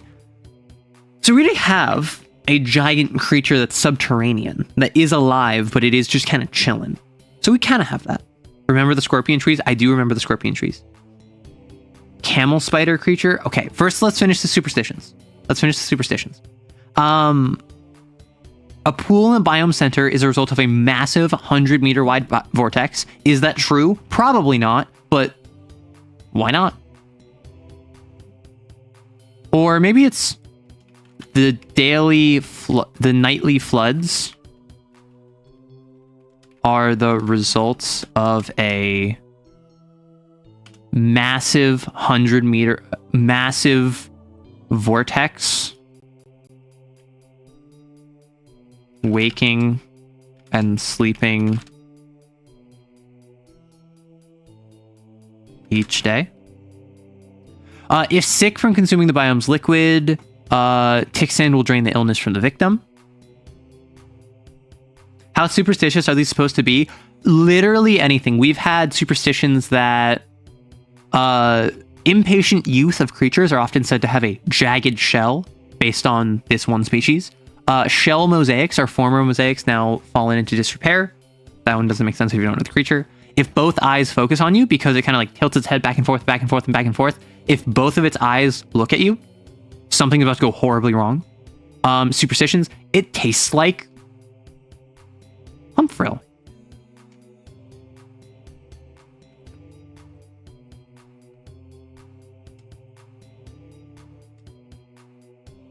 Humfrill hates the songs of mosaics, which are like these big, if you think like the SpongeBob episode where he carved out statues and there was a bunch of like wind going through them, that's kind of what the mosaics are. Humfrill hate the songs of mosaics, and that's why they burrow into them. And the longer the Humfrills you eat, the longer your life will be. Blue pearls grant happiness, red grant good health, yellow grant good wealth. The mosaic filling out its shell will indicate what color pearl it is. A mosaic with a clam crab attached is a sign of imminent ruin of the home. So like, none of these make literal factual sense, but a lot of them are cultural aspects that can be inferred from whatever it is. So there's a assumption that the fact that the nightly floods happen is because in this area, the biggest thing that people know that relates to the flooding and the freezing of the snow are vortexes. So naturally, a cultural mythos would arise that the day-night cycle would be the result of a giant vortex. If you are sick from consuming the biome's liquid, because if you're not a native, you'll get sick from it, tick sand will drain the illness from you. It's a very common thing for ticks, bloodsuckers, leeches to have medicinal properties, but they don't literally. It's just kind of assumed. Of target bigger prey as a challenge? Some believe that being eaten by the supposed huge vortex will lead to ascension in the afterlife. Maybe. Vortexes can be used to keep people alive by freezing.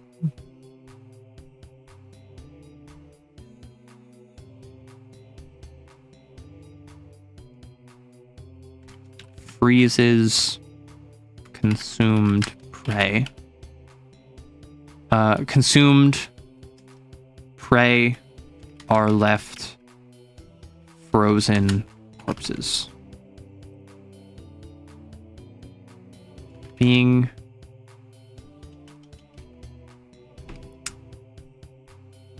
like you're I like the idea of like you're preserved.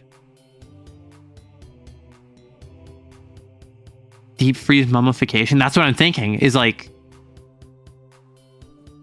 to be frozen by tick sand.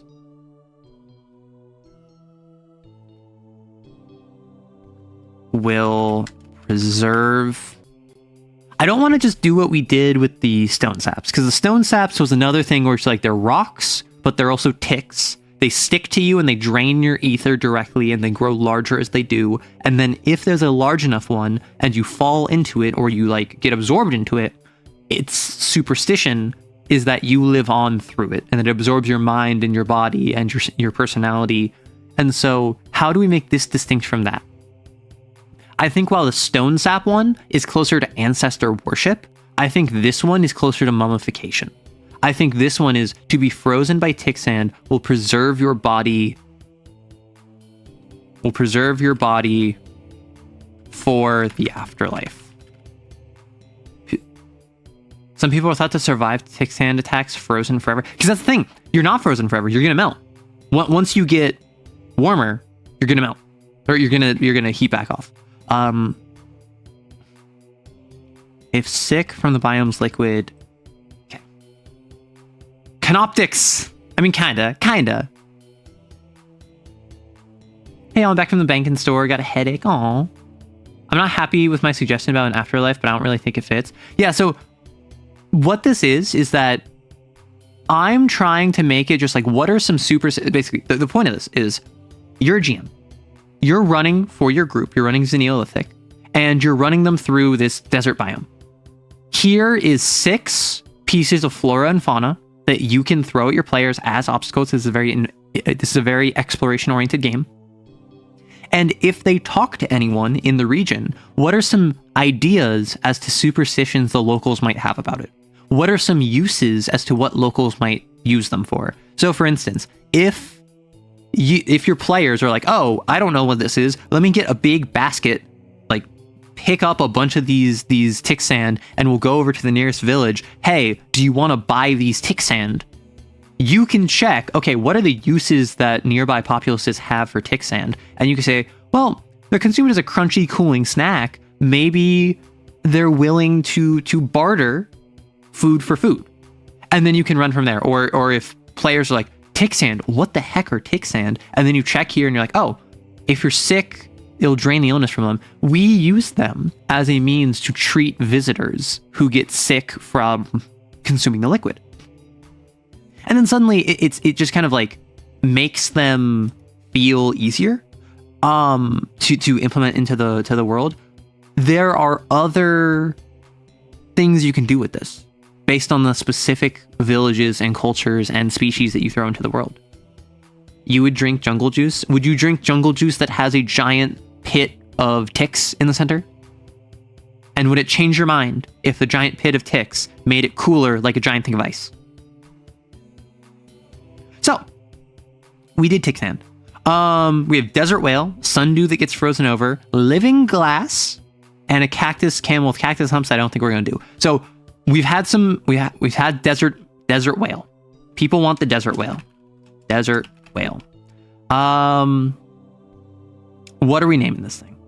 And as we do, I think blue whale size. I don't think we'll go blue whale size. Blue whale is 29 to 30 meters in length. I think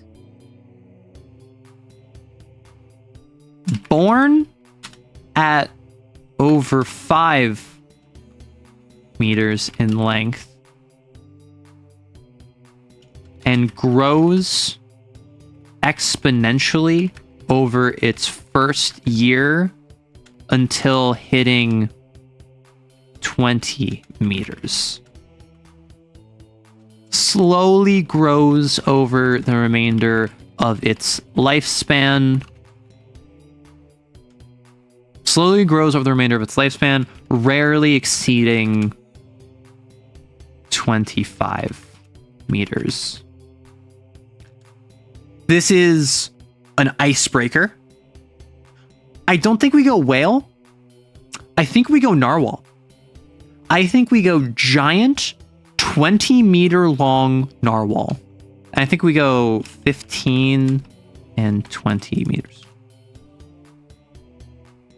Right, so like it's born at over 5. It grows rapidly until it's like 15 meters in length. And then for the remainder of its life, it slowly exceeds until it's like 20. I think it's like one big ship with oars. A ship. A ship. A ship.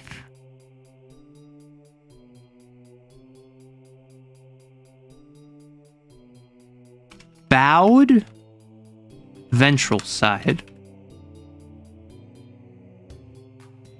with a reinforced bowed ventral side covered by a smooth shell. Its dorsal side is hollow, recessed down, and is hollow, recessed down, and like I'm thinking we make this a giant narwhal boat. How accepting would you be of a creature that starts out living in plant niche and then metamorphosizes to more of a scavenging pack animal?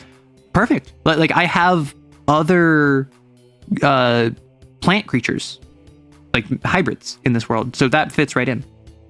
Maybe it's born huge but shrinks with age. That could also work. The cannons could be horned. I think we're just making like... I don't think a galleon. I think we make a Greek trireme. Its dorsal side is hollow, recessed down, and... its dorsal side is recessed and cushioned with... Its dorsal side is recessed and... Wait. Its dorsal side is recessed with...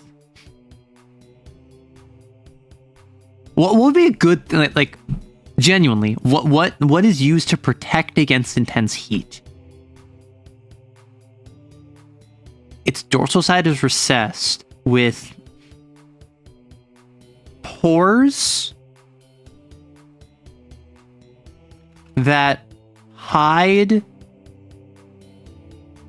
shaggy hair during the day that emerges each night. Barnacle cannons. Sweat? I was going to say, I think the sail is either a crest, that it has a giant crest that catches the wind, or it's giant flaps of skin. Its dorsal side is recessed, pooling with sweat and oil to protect from the What is the powder called?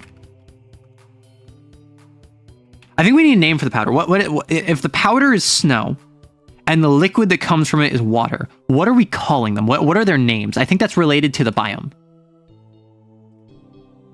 I think it's the snow flats. What is the name of the snow? What is the name of the powder? I think it's like mold, moss, something like that. The spore flats? Could we give the normal ship a siren song on the Greek theme? The substance? I do count. That.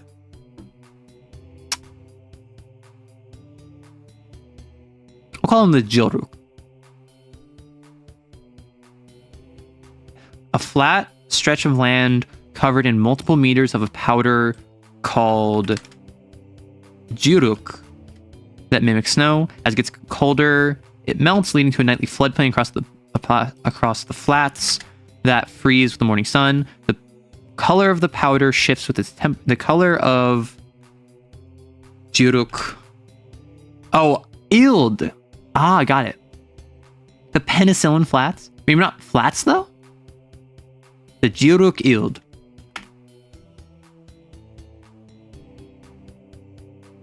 Like we know it's Ild because it's ice mold. How very biopunk pirate of us. The substance, it tastes like cherry limeade flat beer and lemon lime soda. Ew. I'm just imagining a pod of these narwhal acting like a little village. So, okay. From the Juruk. To protect from the Juruk, flaps.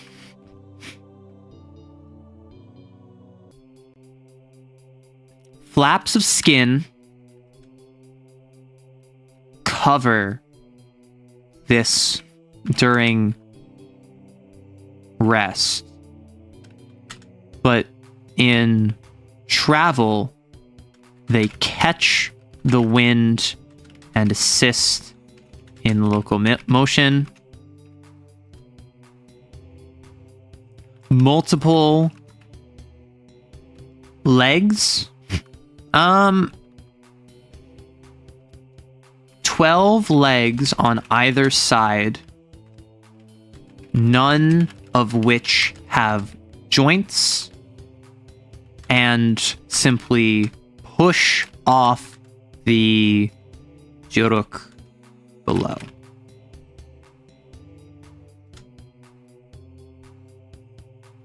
Filter feeder with mouth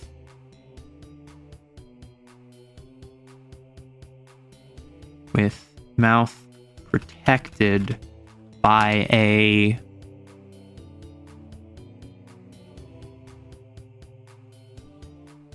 something like a filter in its mouth.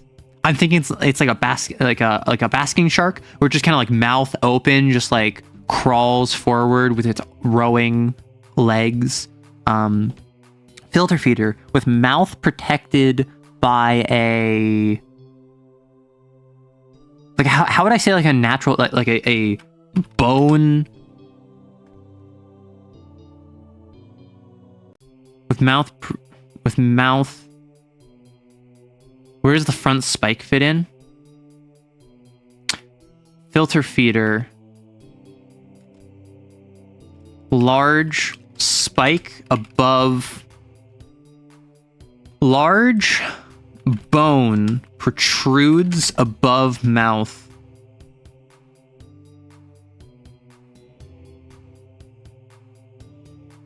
Large nose protrudes above mouth. Hardened enough to breach ice. To breach frozen Juruk. And then what are we missing?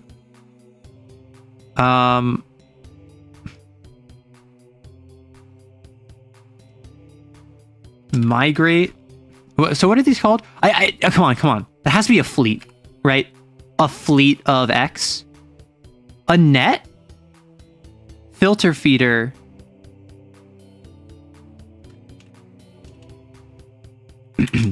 Mouth covered by sinew net to keep out large creatures. Nose protrudes. Do we have to be a horn? I like it being a narwhal horn.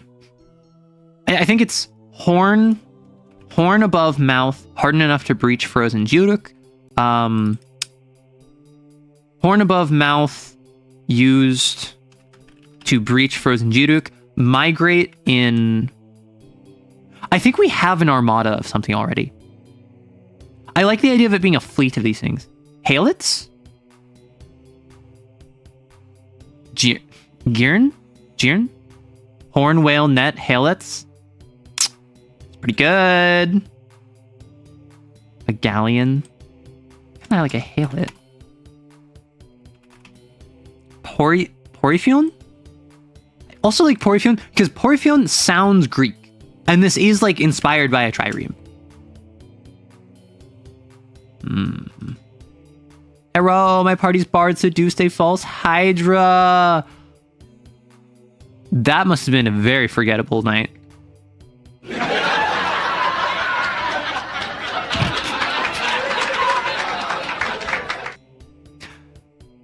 So, migrate, stay in family units with juveniles leaving their fleet to search for mates. Wait. So, what if they're all poly? What if, okay. Sorry, I need to go blow my nose. I'm mostly recovered from my illness. I'm still a little bit sick.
Sorry about that. Yeah, I've had a super stuffy nose for the past like week and a half, and it's been sucky. Okay, so how do we describe the fact? They're all poly. They have effectively communes that they stick with, and then once their children are old enough, they will leave to go find others, and then they will basically put together one big polycule. So adults and children stick to family units, but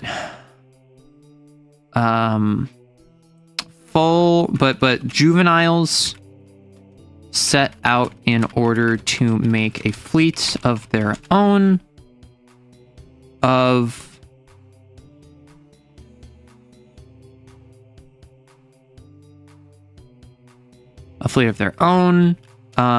most fleets involve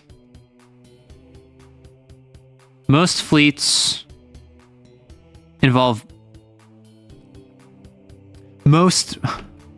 mate with all others in their fleet. Because again, I want this to be an alien world. I don't want this to be everything is male, female, sexually dimorphic, where they either mate for life or they have like one breeding season and they're done. I want this to be, you have ones that are sexually trimorphic. I want you to have ones where it's just like, it's this weird polyamorous commune. I want ones where it is male, female, sexually dimorphic, and they mate for life. Like, I want this to be a great diversity. You described fleets as mating groups. Stick to adults, stick to mating groups, all taking care of the entire fleet taking care of the children until they are large enough to seek out a mating group of their own. How's that sound? Because that's kind of like all the adults are all mating, and then they have kids, and then it's basically they all raise all of the kids, and then once the kids are large enough, then they leave to go find a mating group of their own. It'd be like a walrus with the biggest mates with all the others. I mean, like, that could be interesting. That might be one of the other animals we do. So superstitions. Someone said the world's... I think the entire biome... I think the entire... Ild is on one massive Halit's back. Uses, I think they're hunted. I think they are used for transport. And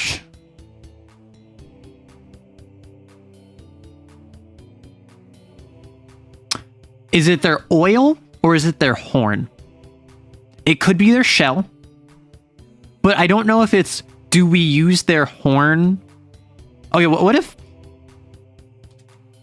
horn has properties and then the shell is actually used? Fluid is sunscreen. I like that. Yeah, cooling oil. I think the horn / shell are thought to have specific properties. The Porphyrion comes from the great whale of Greece, Porphyos, and the great goddess Kion or Kione. We already have a couple rhino horn superstition cures all diseases. I don't think we've had one that explicit, though. We could have that for here. Porphyone.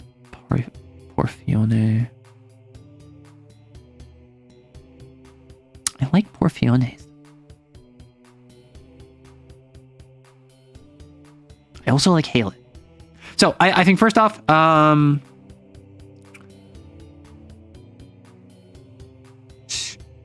even though their legs are not, though very oily, their meat is, how do I describe this? I'm thinking like whale meat. Or honestly, what if it's not whale meat? What if it's like fish meat? Because like they don't have blubber, right? They don't have a lot of blubber, I imagine. Though very fatty. Their meat is fatty and high in moisture. Though very oily, their meat is fatty, high in moisture, and keeps surprisingly well. Transport. Are they used for transport? I think that would be cool. We could also, instead of transport, they're hunted. Fluid is sunscreen. Fluid from their backs is harvested and used as a natural sunscreen. Like, I could say a sunblock, I could say a cooling ointment, but like the point is it's a sunscreen. That's what it is. Why not both? Kept as pets? So I've avoided anything being explicitly used as a pet, though I have had a lot of creatures that are in the process of being domesticated. These could be in the process of being domesticated. Used as transport for long distances, though unable to be steered or controlled. Right? So it's the idea of, we're not telling these like, hey, ship, go that way. It's just kind of, oh, it's heading east, we're heading east, let's go catch a ride. Like, it depends on their... Yeah, and that's the thing. A lot of these do depend on whatever species they're interacting with. A lot of these depend on how the player characters would want to interface with them. I want there to be... I literally started writing rules for making pets and taming animals. So, like, I do want that to be a core part of the game. But at the same time, it is... I feel a situation where I like the world to be mysterious. And the easier it is to domesticate an animal, the less mysterious it is. Idea: animal, it starts out like a worm-like thing until it anchors where it produces pollen, and once the pollen, it takes metamorphosis in a mobile form that it transports until the final phase where it metamorphosizes and pollinates eggs. Meat stripped and dried in the sun to form fibrous material. The entire Ild is on one massive halet's back. Hence the flood cycle. I think the flood cycle is something that basically every creature is going to have some tie to. Like the what's it called? The tick sand is going to have a tie to it. The halet is going to have a tie to it. Like, we want ecosystems that feel coherent. The horn of a halet is the source of its vitality and can be transferred to others, right? So it's like, yay, I killed you and now I took your horn and now I'm going to have the vitality of you, blah, blah, blah. Seeing a lone juvenile is an indication you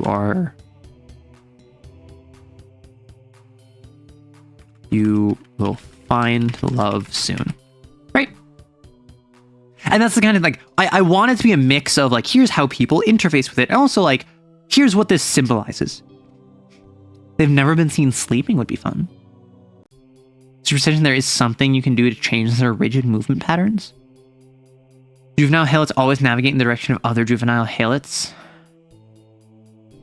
I mean, we could drop the horn thing. We should have a thing type creature that just turns up from beneath the powder and just mimics and hides until it takes someone a place. A halet of Porphion, as you hear the whale song. Oh, right, the song. I don't think that they need a song. Filter feeder.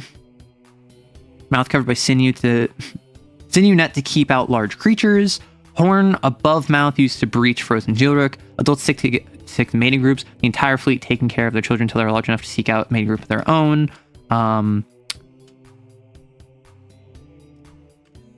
Grown in travel. Grown in travel as a constant... Grown in travel as a constant low... I like the idea of, like, their song is just them groaning. It's like... And, like, that's... Grown in travel as a means of communication. Frozen geoduck is also a powder. Yeah. So hot geoduck is frozen. Cold geoduck is water. But because of the way this entire environment works, is that during the day, there is going to be a frozen top and just a layer of powder. Right? This is frozen. And then at night, this is going to be a little bit deeper of water, but it's still going to be mostly powder.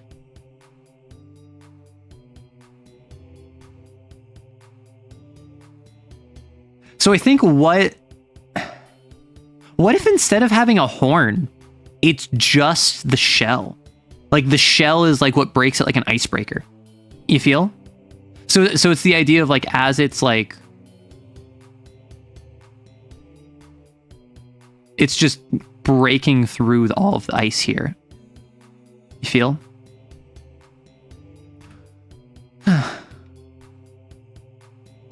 Oh, it's like they ram it. That's what I'm thinking. Is that like they just drag themselves along and they breach all of the ice. Or like we could keep, I think we keep the horn, and the horn is used in case there's like ice in front of them that they need to do. Instead of a normal horn, it has an air horn. Yeah, that makes sense. So the top surface is solid, but then the gravel sands. Yeah, exactly. So horn beneath. Horns beneath mouth used to breach. That's almost more like elephant. I think a horn beneath the mouth. Horn beneath mouth used to breach frozen judok. Used to break, pierce, travel through. Okay, so we have our desert whale. Let us do sundew that gets frozen over and protected from heat in the day, then emerges at night. So we have like a sundew plant. I like sundew. I have a sundew in my kitchen. Sundew.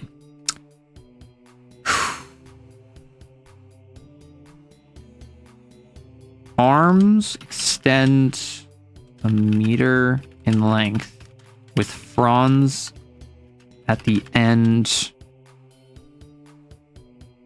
around 20 to 30 centimeters. Each frond produces... Is frond the correct term for like a sundew? Because if you don't know, sundew is the plant that will... I can just look it up. Sundew. It's this like weirdo plant that has these like dew droplets on the sides that when a little bug comes up to them and is like, ooh, nectar, let me chomp on this, then it naturally like recoils and sticks on the bug, and it curls in on itself until like if a bug is there, this will like curl in on itself until it gets fully trapped, and then it will tract itself down. It's a carnivorous plant. Could this be the scorpion? Yeah, this could be the scorpion tree. Yeah. It's sundew that has a scorpion stinger. Each frond produces water. Again, I don't even think that it's like nectar. I don't think it's sweet. I don't think it's nothing. I think it's literally just like, I think it's just water. Each frond has a cupped end that pools with clean water. Yeah, just pure water. That pools with clean water. When disturbed, the cup curls in on itself and drags anything touching the... When disturbed, a stinger emerges from the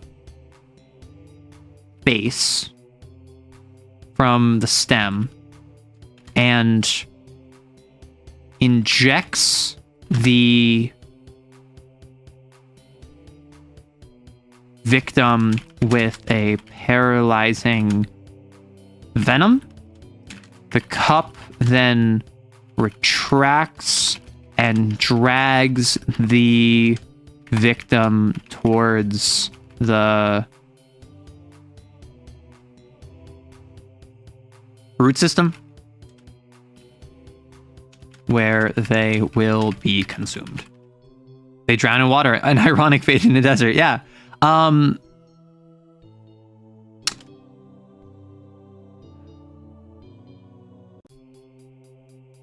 Bright pink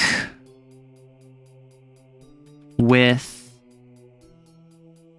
navy and maroon colorations to the fronds and stinger.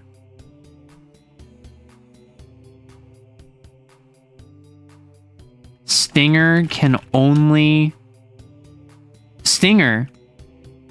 is covered and unable to be used during consumption, allowing other fronds to be drunken from safely. Right? Because then it's like, it's not just OP. It pulls out this water, and then if I, as a creature, go up and try and drink from it, stings me, and then it drags me out and starts consuming me, you could walk up, and if you just leave me, you could drink from it. It could be interesting if there are these like areas that had some that are de-stingered. Yeah. Sacrifice well plant. Let's workshop that. Each frond has a cupped end that pools with clean water. When disturbed, a stinger emerges from the stem and injects the victim with paralyzing venom. The cup then retreats and drags the victim towards the root system where they will be consumed. Bright pink with navy and maroon coloration, so the frond stingers. Stinger is covered and unable to be used during consumption. Right. And then it's frozen over during the day to protect from heat. Emerges at night. Or in Ticksand oases. Right? Can convert Geoluk, melted Geoluk, into clean water naturally. Right? Internally? I think internally. Can convert melted Geoluk into clean water internally. So it can just always do this. It's almost like a waste product is the clean water. And then it uses this waste product as a means to draw in prey. So, some have their stingers removed and are used as permanent sources of clean water. It can their stinger grow back? I don't think their stinger can grow back. Like villages work together to de-stinger, so now they feed it with like paste to keep a stable thing. That's what I'm thinking, yeah. How does it get the water? I think it just converts the melted Geoluk into clean water. Now, otherwise, I think it would be, it takes water from things it ate. That's one way of saying it. On the other hand, not many thingies even have eyes, so the color could mean anything. A Whelpian? So I will say, this doesn't need to be like everything has to have some sort of meaning to it. It could just be like a Whelpin.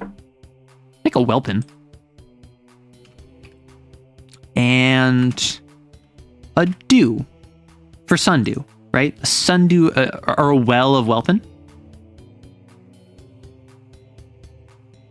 I know that's just how I make names. That's fair. That's how I've made a lot of these names. So some have stingers removed and are used as a permanent source of clean water.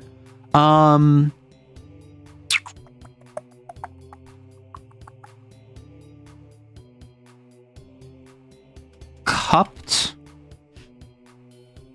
has cupped leaves that pool with clean water. I think that produce pools of clean water. Cupped leaves harvested and used as spoons,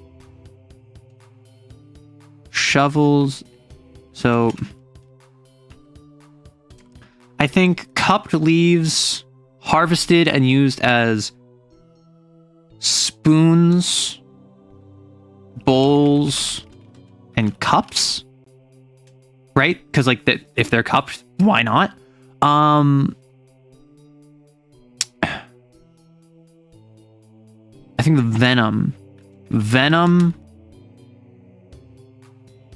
venom used as a paralytic. Like, why not, right? Like, venom used as a paralytic, and venom used as a paralytic. Are we thinking like it makes you trip balls? Because like I've had a couple things in here that like are used recreationally. Paint pigments? I have a lot of things that are paint pigments, so I want to avoid paint pigments for now. Maybe they use as a paralytic, particularly against larger creatures. So venom used as a paralytic.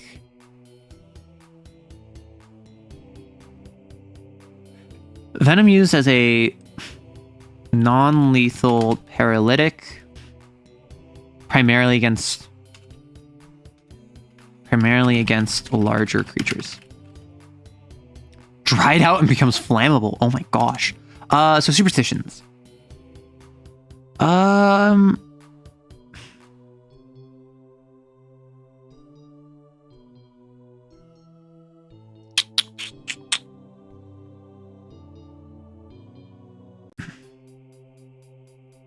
I'm thinking that they're not natural. People assume they're not natural because they produce clean water. I think there's something where if you remove the stinger, it's going to die. I think there's something where like we could gender it. People assume that like the navy and the maroon are different sexes of the plants.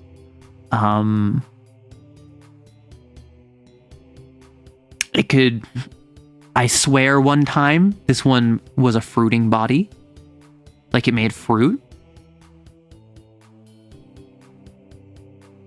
The stinger won't attack you if X or Y or Z. This could be what people think the origins of bowls, cups, and spoons come from. Yeah, I have a couple things where it's just like, yeah, this is just used as like cups. Like the Solistra. They have flowers are extremely aromatic, able to overcome the brine of the surroundings. Flowers remain in bloom until removed, and then if delicately removed and stored in salt water, flowers lose their smell and can be used as cups. Right? So like literally, I've added other stuff which is like, yeah, this is just used as cups because what portions are above water flower twice a year in cup-shaped flowers. Like I want to incorporate the idea that if you live in these regions, you know how to like use everything in the region at least a little bit. For certain colors, if you are or are wearing matching colors to the fronds, it will not sting you. It's rude to offer another to drink from before.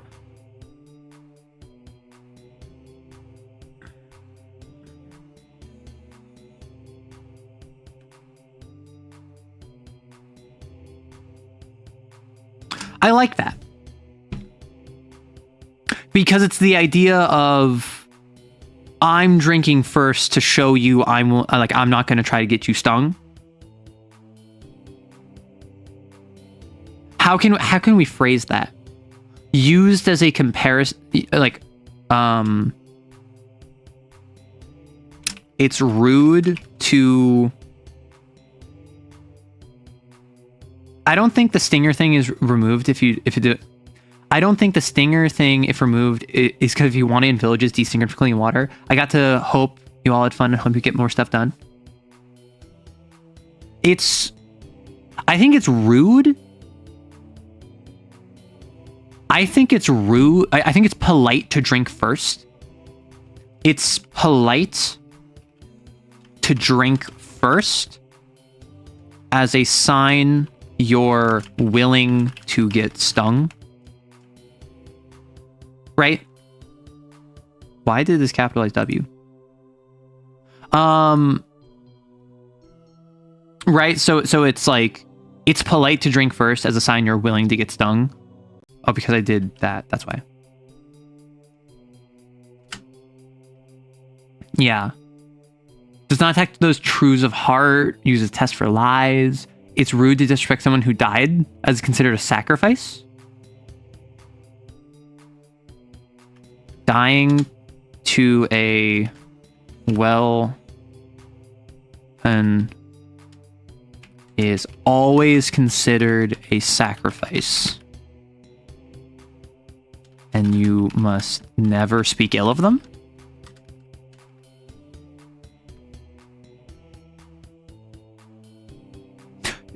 You must never speak ill of those who died to a whelpin, as it is always a sacrifice. Okay, so we have some uses, we have some superstitions. That is our sundew done. Okay, so we have living glass.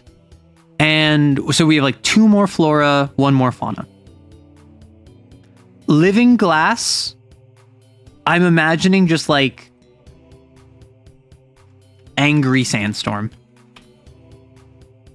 Right? I already got a name for the group, a shatter.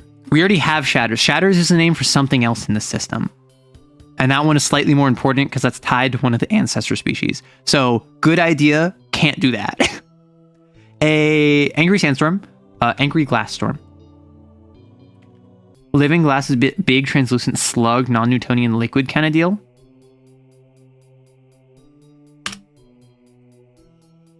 A web of living glass. Well, first off, what is this? Is it a giant slug? I was imagining more like nanobots. I was expecting like microscopic creatures that buzz around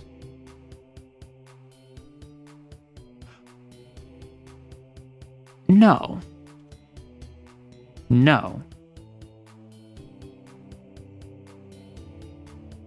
3 meters tall, but with an 8-meter wingspan.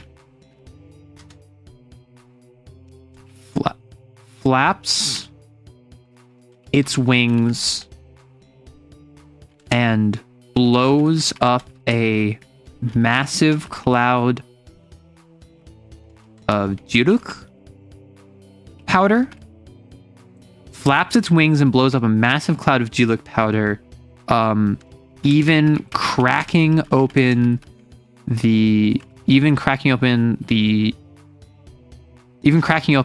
frozen sheets.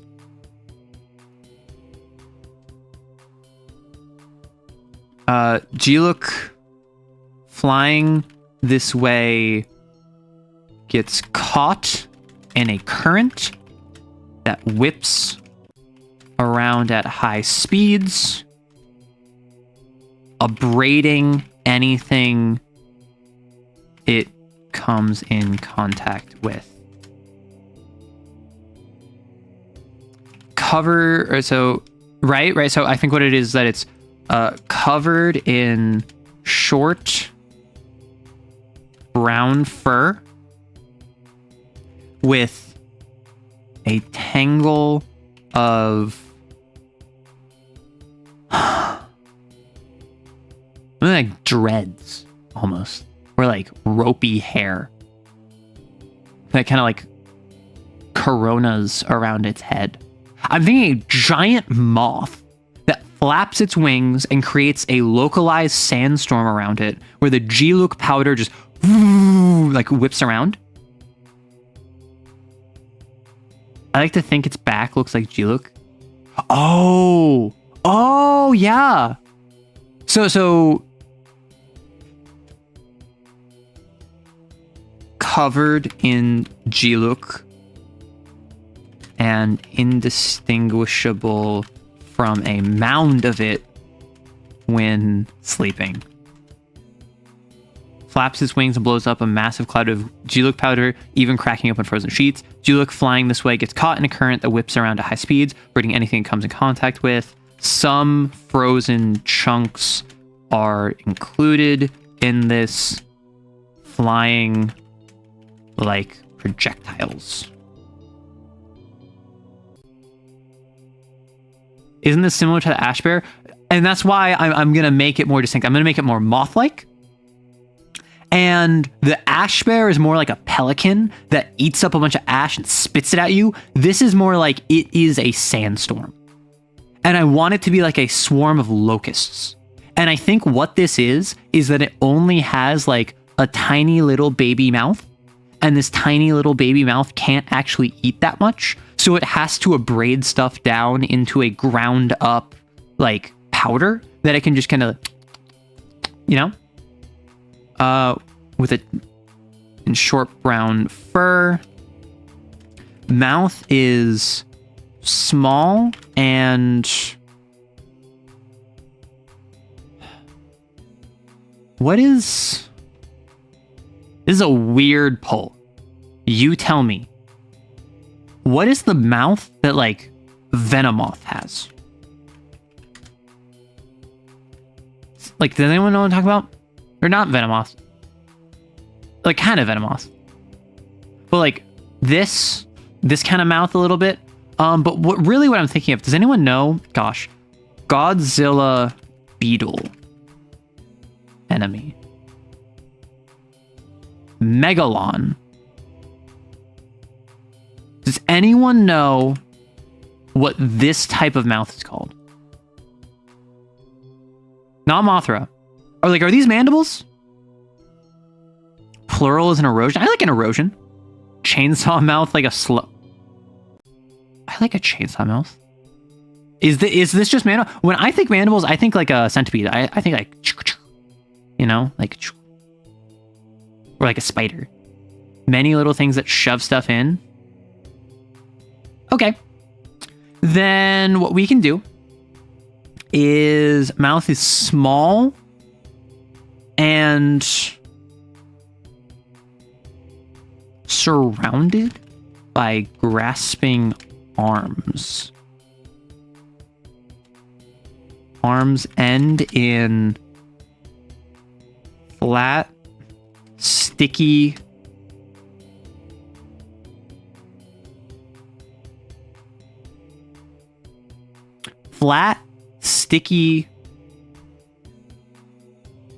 patches that catch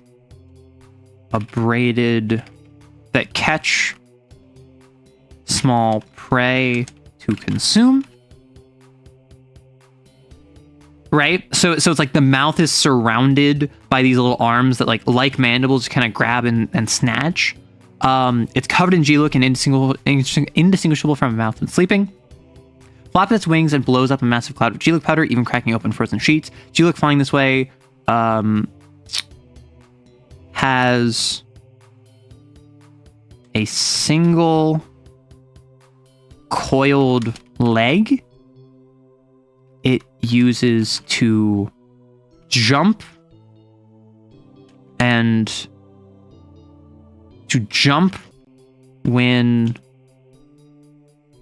has a single coiled leg it uses to jump, cannot fly, but can sustain height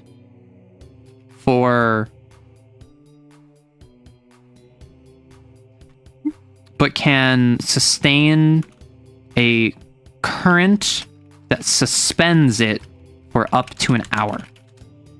Right? So it's not that it like just literally flies around, but has a single coiled leg that jumps up with, flaps around, like makes this big thing. It is an erosion. It's a living ice hurricane. Exactly. And remember, this is a blisteringly hot ice hurricane, right? They've frilled limbs to fill. Okay, yeah. Arms end in flat, sticky frills. In sticky frills that catch small prey to consume. He'll probably end up getting lots of G-Look in his mouth too. And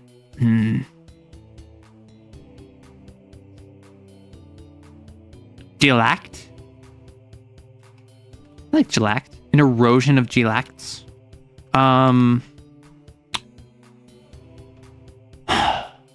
Solitary.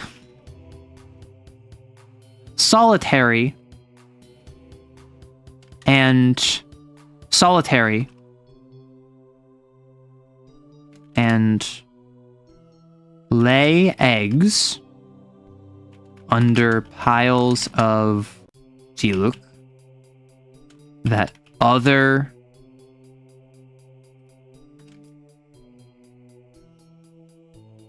agender and agender, or would be monogender, hermaphroditic, laying eggs under piles of Jiluk that others will fertilize. Solitary. Right, I like the idea that they literally never interact with each other. It's not even they meet up to mate or anything. It's literally like they're all hermaphroditic. They just like drop their eggs, they hide them under a thing, and then they just leave. You had a biome idea, a living fungal jungle where the line between flora and fauna is very blurred. Yeah, I want that to be another forest, but I think what I'm probably gonna do, real talk, because of how much work the biomes take, which you've seen how much we've been, I mean, a lot of this is brainstorming, a lot of this is going on diatribes. Like, this is basically how I do this as well. I made 6, and then I made another 4 with y'all, including this one, and we need 2 more, and then that will be every region will have 1 biome attached to it. I think I'm going to drop the playtest material with those 12, and then probably for the full 1.0 drop, I'm going to add in a second biome to each of those regions, which is going to be a lot of work. But the goal being is that if you run this game, you do not need to come up with a biome because you will have access to 24 biomes, right? And obviously 24 biomes, maybe you don't want to run in the volcanic region, or maybe your players only have plains, hills, coastal, and subterranean. So you'll only run in those 8 biomes. And then maybe you also add in the desert region because you think that's cool. So now you have 10 biomes that your game will take place in. That's a lot, right? Maybe you even add in more. No genital fencing? No. They lay eggs under themselves, and when they do, their ice hurricane afloat.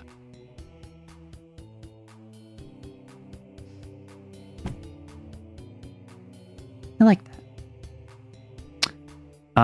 Hermaphroditic, laying eggs under themselves that they fling out to spread via their air current. Solitary. Uses: eggs, flesh, frills, wings. I think wings, maybe.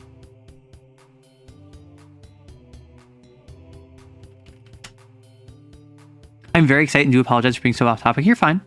It's the Night City setting guide, proper for red, gangs, lore, locations, and more. Yeah, so this is a very exploration-heavy system.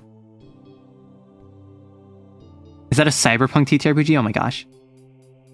So, what are superstitions about them? And uses. Eggs are unfertilized eggs. Are used as a delicacy in cooking, particularly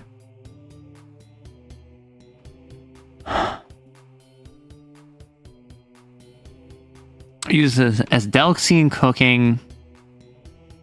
What's a good egg dish? My first thought was omelet. And like sunny side up eggs. Like what's and like not as advanced as a quiche. Quiche is too much. But like what's a fairly simple old school recipe that involves a heavy egg presence? French toast? Is that something that you could make with Stone Age technology? Their hair could be used to make coats and gear due to the ringlet-like hair on them. Scrambled eggs. Like, what if it's the egg whites? A century egg would be funny. It's just boiling. Deviled eggs. Unfertilized eggs are used as a delicacy in cooking. They're whites in particular. I'll just say that. Oh, meat coated in eggs and fried sounds really good. Okay, I'll go hair used to make... Someone said ringlets on the hair. Covered in short, rounded hair? What is a ringlet? Ringlet? Ringlet salon. That's not what I'm looking up. A small circular ring. Small brown fur forming ringlets. Hair used to make braided textiles, particularly coats.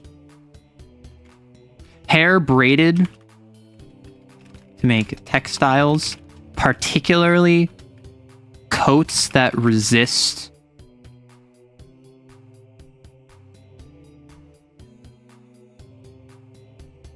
sun, that resist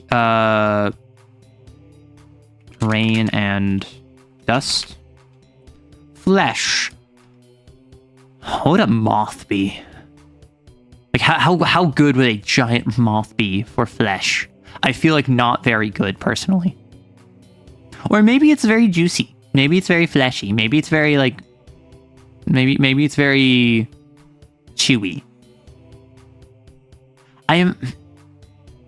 Oh, its flesh is like chewing gum. Flesh is overwhelmingly chewy to the point it needs serious preparation for consumption. It needs to be fried to be consumed. And that's the thing. A lot of this setting is a gut check. It is, I just thought of that thing. Ugh, okay, I have to write that down. It's a flying jumping crab. Okay, superstitions. Why do they do the sandstorm? That's number one. What does seeing a sandstorm mean?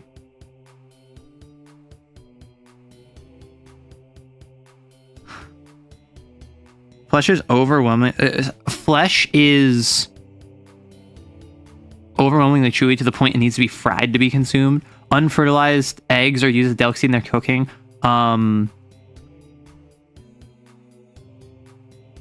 Perfect pairing for their flesh. A perfect pairing for their flesh.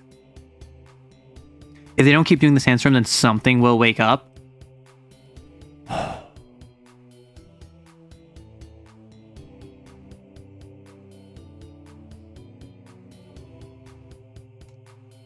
Encountering a sleeping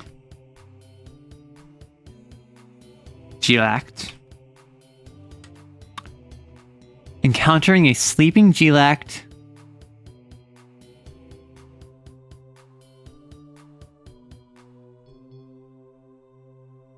is a sign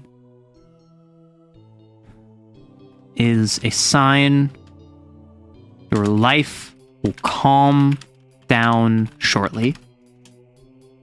Because I like the idea of like this storm, this like storm bringer, this huge giant thing sleeping is a sign of like rest. They fly on the sandstorms, and seeing one without a sandstorm is something. Vulture-like bird with reverse hooks. Sandstorms keep group of sand ticks small.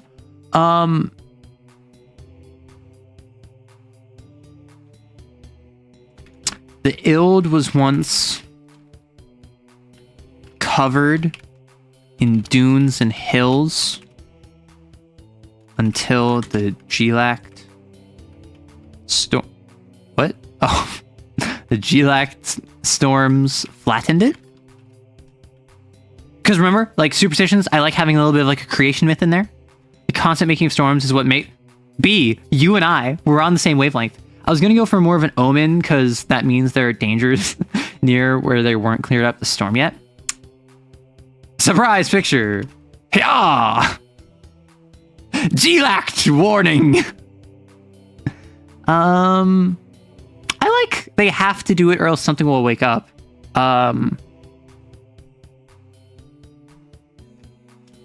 Their constant storms keep the pursuers from entering the Ild. And if you want to know about the pursuers, I don't think I've talked about them on stream. So that is something where that's part of the lore of the setting. I have a little section. How long is it? How long? Like I made a quick little section. I explicitly was like, I want to keep this very short. I want to keep this not very in depth. I want this to be like a little, hey, I want more information on this setting, but I don't know. Like, I don't want to go crazy with it. Sorry.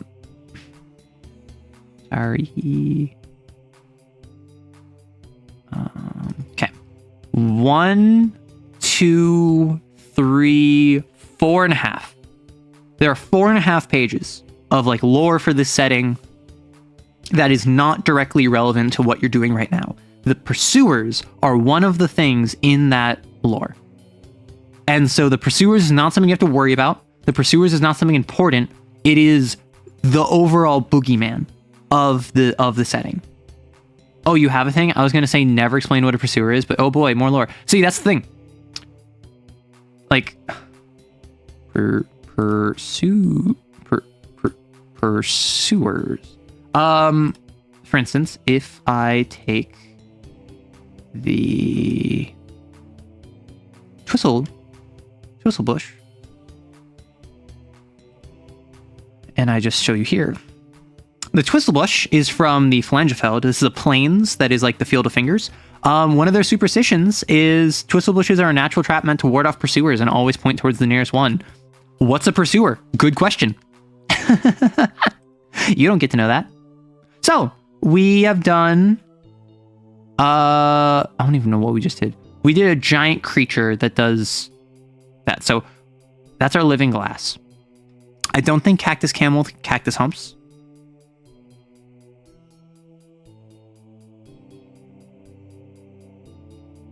I don't think cactus camel with cactus humps. Screw it, goes in the Arctic. Hero, say that name again. I like the way you said it. I'm going to make it a character. Porphion? Porphion? Porphione? We need more flora now. Flora. Yeah, flora in quotes. So. We got to make bugs. We got to make bug flora. We got to make like some insectile, horrifying nightmare desert plant. The vulture hook parasites?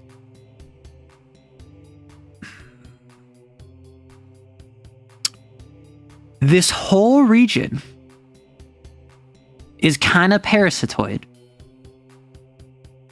So that would fit.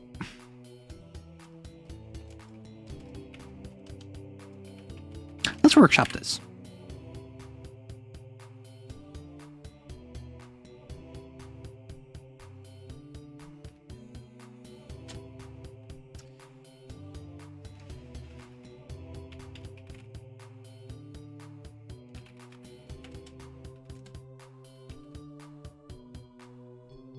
Buggleweed? Bug cacti?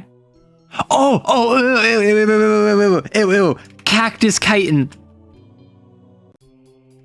Chitin cactus that has like mandibles and stuff. Ugh. Dung beetle tumbleweed? Yeah, that. I don't know about you. I thought like cactus that instead of spikes has mandibles. And instead of flesh, has chitin, and it gets up, and it crawls around, and it chases after you.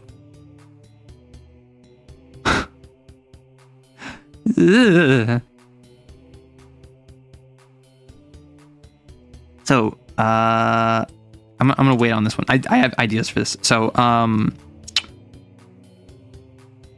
growing up to 2 meters in height.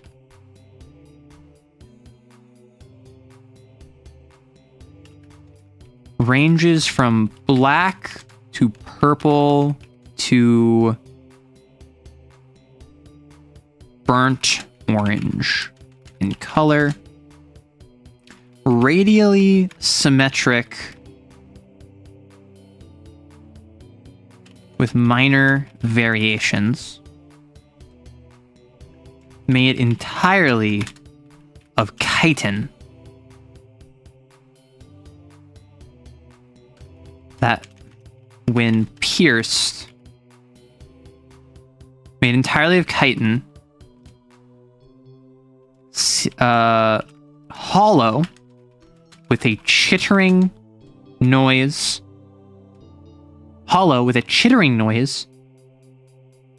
constantly emerging from within,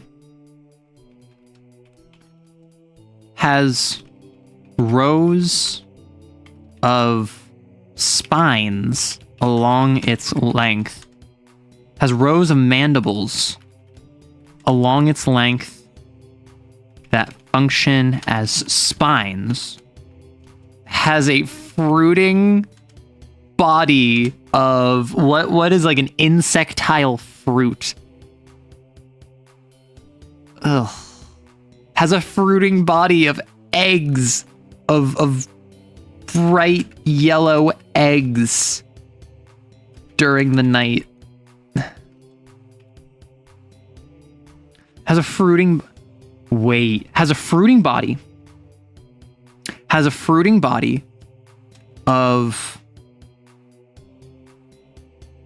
has a fruiting body that contains bright yellow liquid and eggs like seeds. When consumed, the eggs burst out as maggots and attempt to and live in the digestive tract of the victim. Once grown into worms, they exit the digestive tract and plant themselves in Jiluk, where they grow chitin upwards to adulthood. Ugh. I hate it.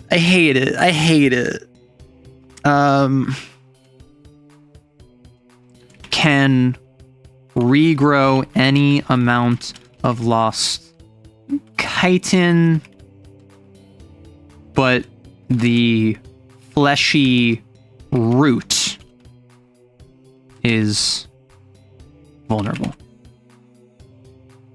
Do they exit via the poop? Or I think it's via the poop. I didn't want to say that.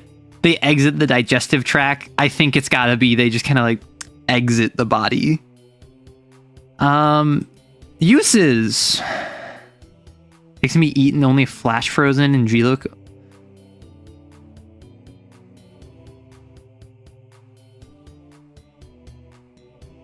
Has a bright yellow fruiting body that contains a cooling liquid and eggs.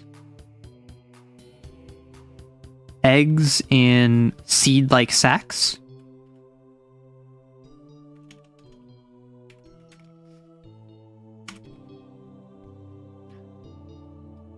And I think if frozen, fruit can be eaten and the eggs digested safely. I think chitin chopped down and used as building material for lightweight structures.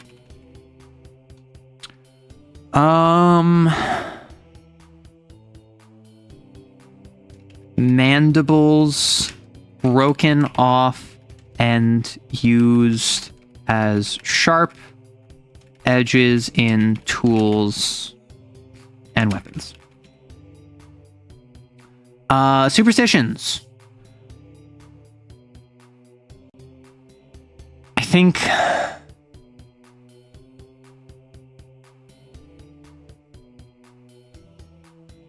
getting a plant infection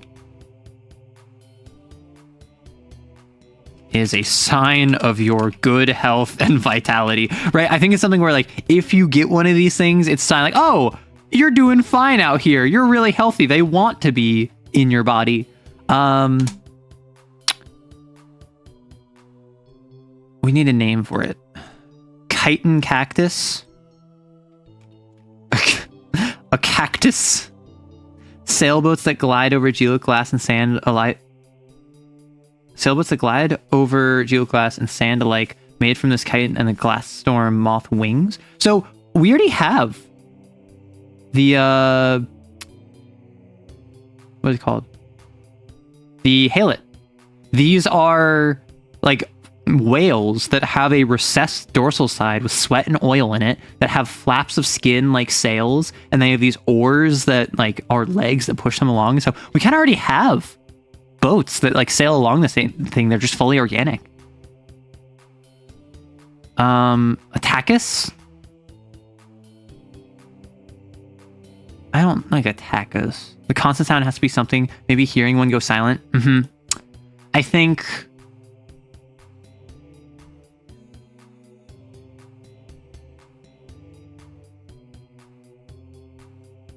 maybe it's like you could hear the plant chitter is a sign that a place is too quiet. Right, so like kind of like you could hear a pin drop, a reverberation of them. A shiteki, a kitke. What if we go? I feel like most people would read this as chitke. A kitke? Oh my gosh, I should add a pronunciation guide to all of these, shouldn't I? I don't know how pronunciation guides work. That would be something I would like need someone from the community to help me with. I don't know how to do proper pronunciation guides. So that would be something where like I'll probably drop the playtest without them, and I will be like, hey, if you're interested, please hit me up and I will like ask your assistance. Like I could look it up, but that sounds like a lot of effort that I don't know how to do. The kitke. Kitke. A what of kitke? A spike? An infestation? A cordyceps? The Kit Kats. There's that international system to write out sounds. Okay, I can look that up. I don't want to do that, but it's necessary. I was just making attack cactus mashup words. No, I assumed. Any plans for something that lives in the very depths of the Geolic Powder Underdark? Not really. A shuffle? I feel like a shuffle. A shuffle of Kitke. You could hear the Kitke. The worms are a different species in a symbiotic relationship with the chitin.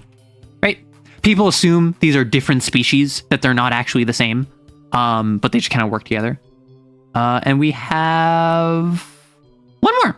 We have vulture hook mold.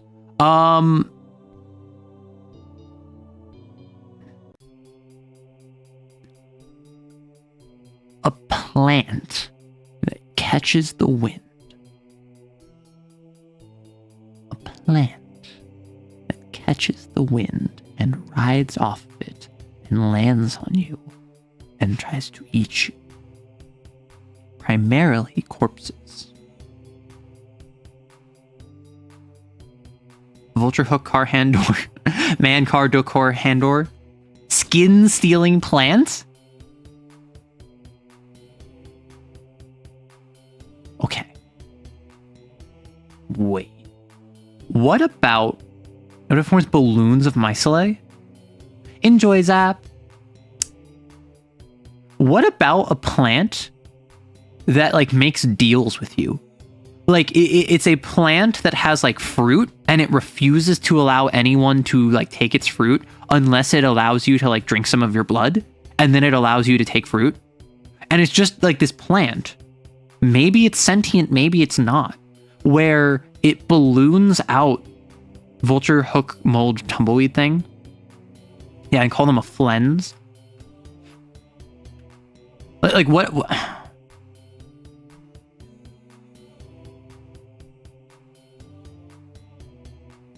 40 to 60 centimeters at their largest.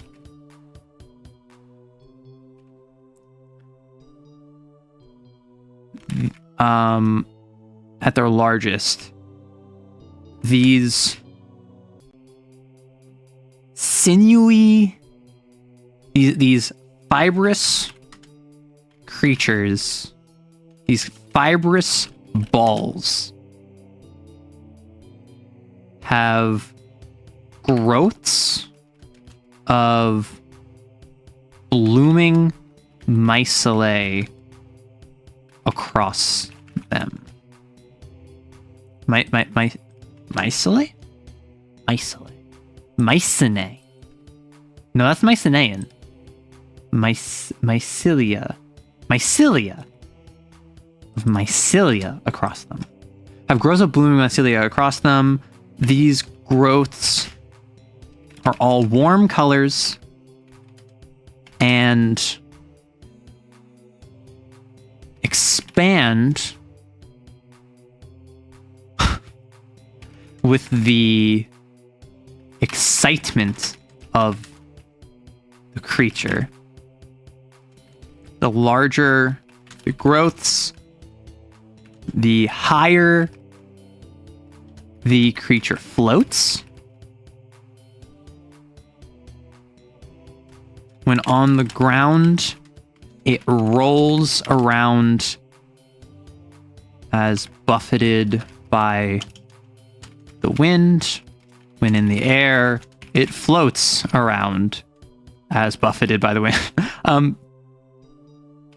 It locomotes via being buffeted by the wind, both in air and on ground. When grows fruit in its center. Grows white fruit in its center.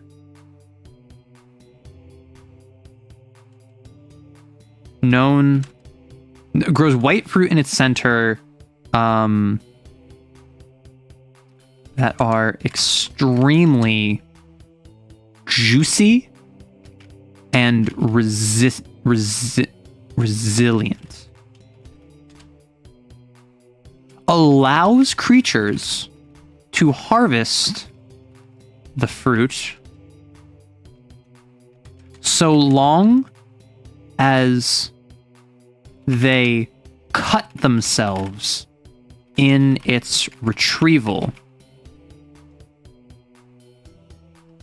The growths are all warm colors and expand the excitement of the creature. Consumes the ether of spilled blood. Right? So it's the idea of like grows white fruits in the center that are extremely juicy and resilient, that are extremely juicy and grows white fruit in its center. Grows white fruit in its center that Grows white fruit in its center.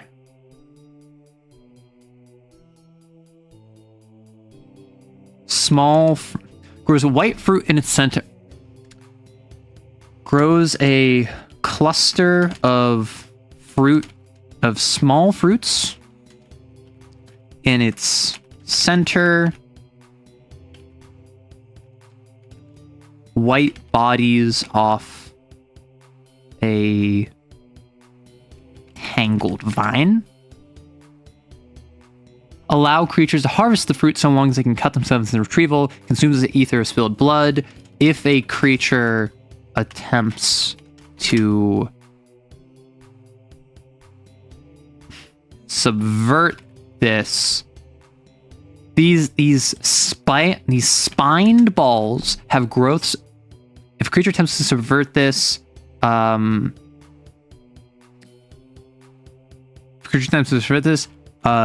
expands or contracts its mycelia growths to fling itself towards the creature and forcibly stab them. Right? Xenotrees, like Cenobites from Hellraiser. Yeah, so spell with a C. So we could do Xenotree. Xenobush? I like the idea of like they're a bramble that you can communicate with. They're a bramble where it's like, hey, I want your fruit. I just have to cut myself and you'll drink my blood in order to get it. So I think fruit is harvested as a long-lasting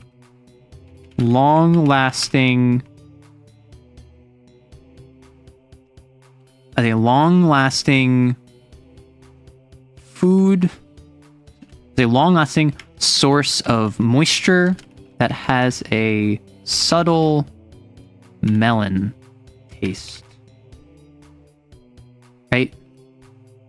I like the idea that it's more so about the water than anything. It's more so about the moisture to it rather than like the flavor of it. Why blood?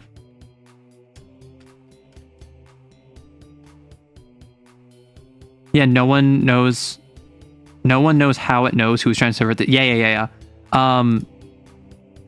They're alive? I think the mycelia,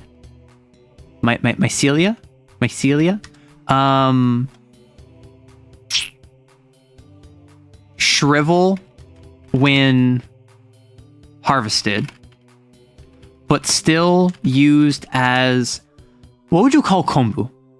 What would you call like seaweed as a base, as a base for soups and sauces, right?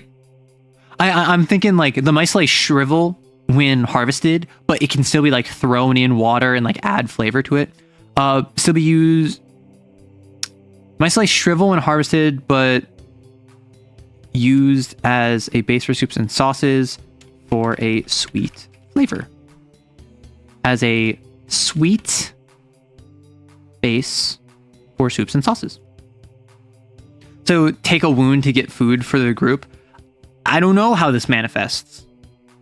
I imagine because in this system you have 6 injury boxes to start.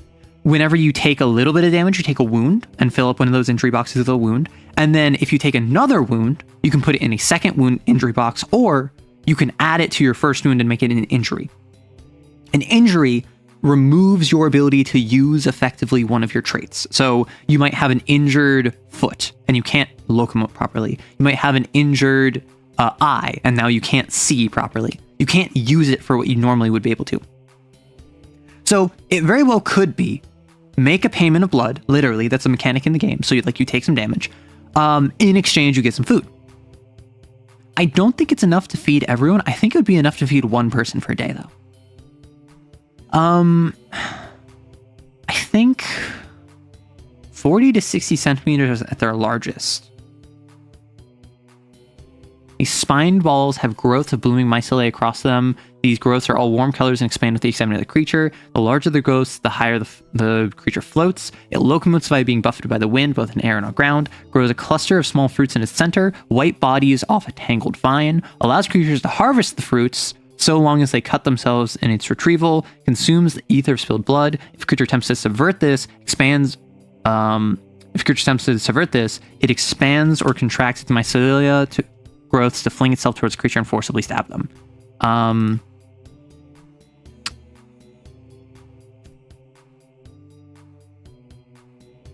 Fable about a deal.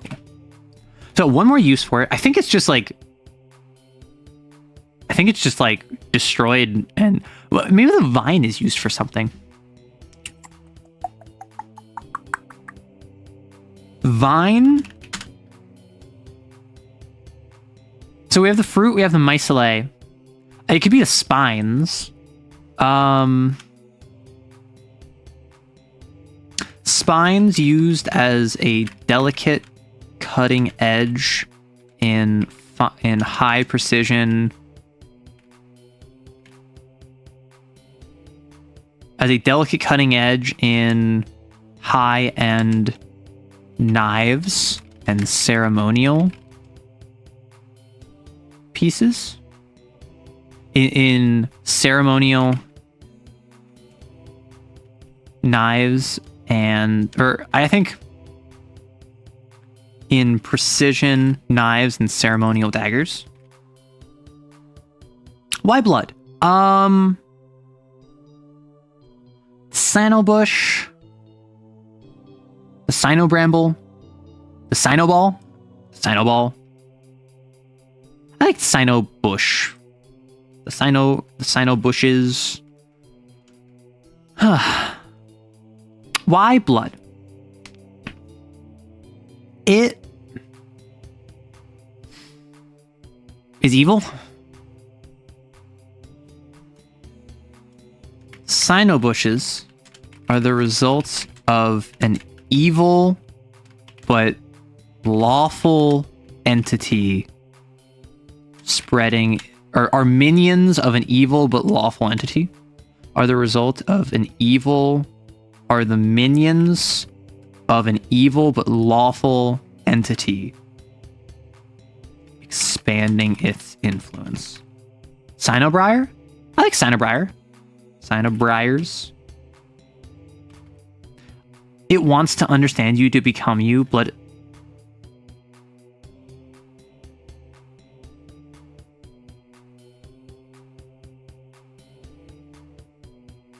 they seek to understand sentience.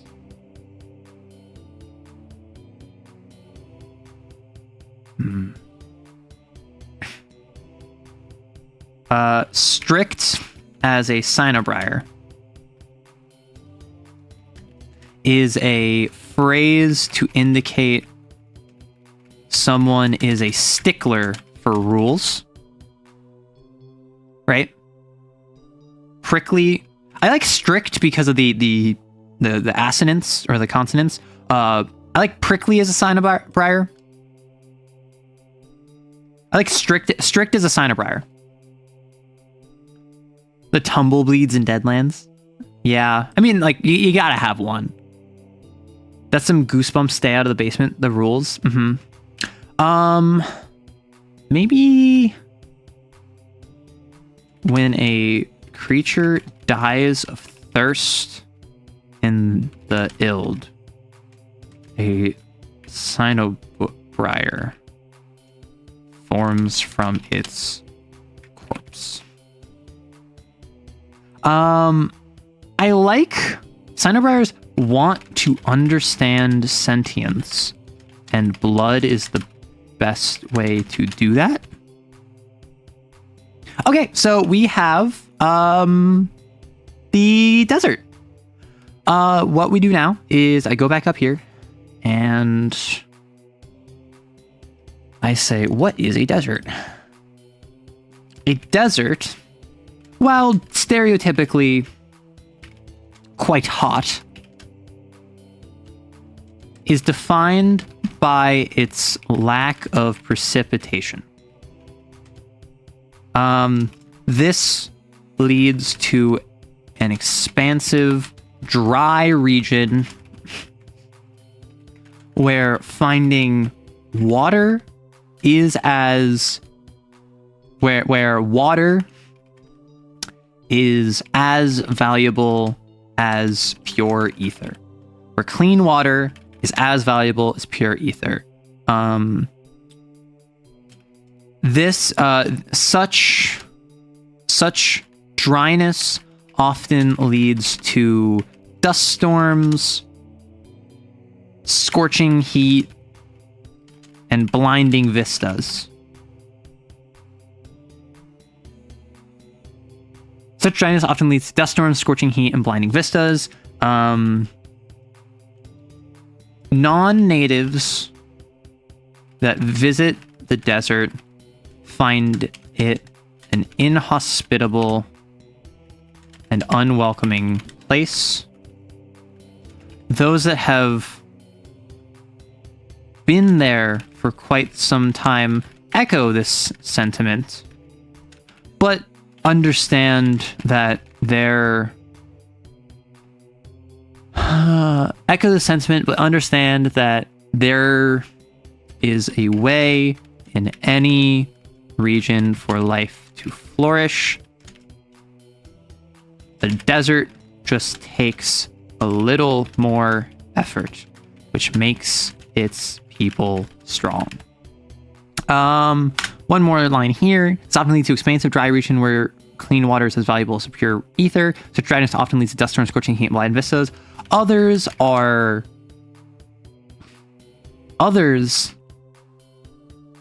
may have radically different temperatures or moisture content or humidity. Yet the lack of clean water remains ever present. Sure. Biomedia, a mountain made entirely of loose gravel. I made my mountains giant spires of bone. So a loose gravel mountain could be a different one. So Tixan stays Tixan for now. I think Tixan can just be his name.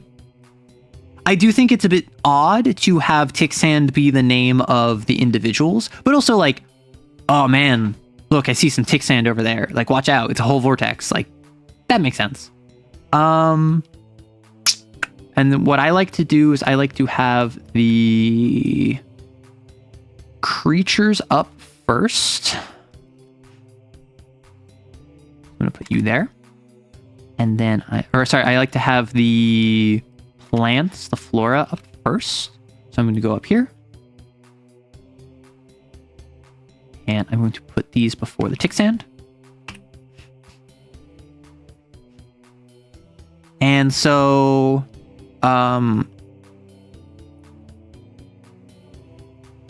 following the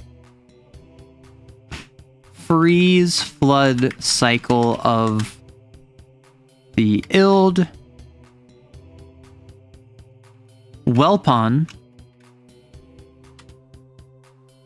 raise from the waters at night, from the G-Look at night, and draw in prey with the promise of clean water.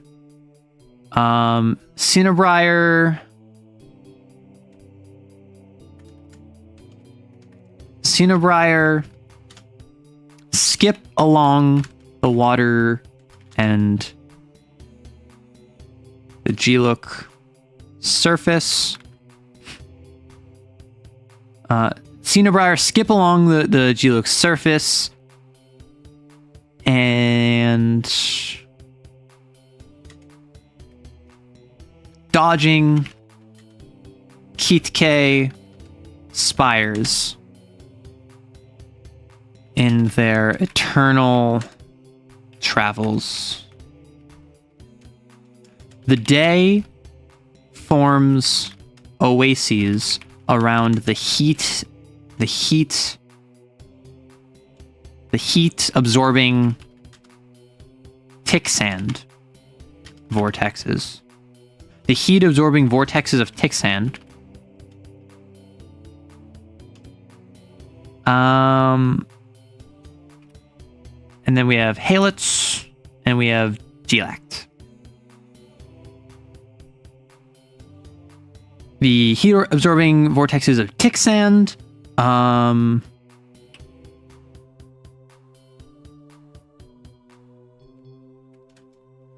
even the sheets of ice are no match for a fleet of migrating halets or the buffeting winds of a gelact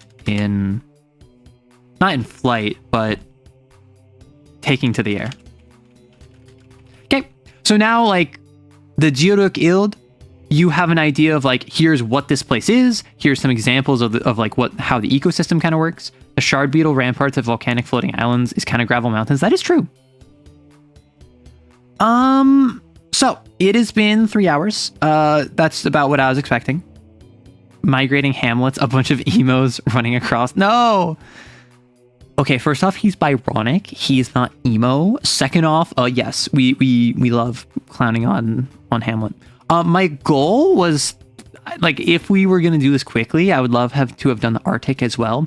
I think we just wait on the Arctic. My plan was tomorrow over on Twitch. I was going to keep this up. I have since shifted because people expressed an interest in me picking back up the programming that I was doing like a year and a half ago. Of the game where you are a GM joining a new group and it's like a platonic dating sim where you're trying to find a con buddy. So we're going to pick that up tomorrow. That's going to be like, I probably won't do that for more than a couple hours. So we might end up doing the Arctic as well if like I want a break. So tomorrow over on Twitch, it's going to be programming, probably followed by doing the Arctic region. And then we will have one biome left after the Arctic. I have some questions I'm going to run through. So if you have any, feel free to ask them. But aside from that, I think we're ready to wrap up soon. Big thing is that on Tuesday on the Discord, I'm going to be running my normal game of Kane for my player, Cell. And I'm going to be playing it on Discord in the server. It's going to be in a stage. So it should be Cell and I can talk to each other and y'all can all listen. And assuming everything goes well, we should have an edited version up on YouTube. Now, I don't know how it's going to look. It might take a while. I don't know. Like that's not guaranteed, but, people expressed an interest in potentially having it be on Patreon. So I might upload the full thing on Patreon. By the way, for the past month or so, I've been running my first TTRPG Wild Sea. Yay! Congrats. It's been great. Awesome. So I'm going to answer some questions real quick. I'm trying to be more consistent with writing a TTRPG and doing math to balance it. What advice would you share? My secret, I have a birthmark that looks like a vampire bite.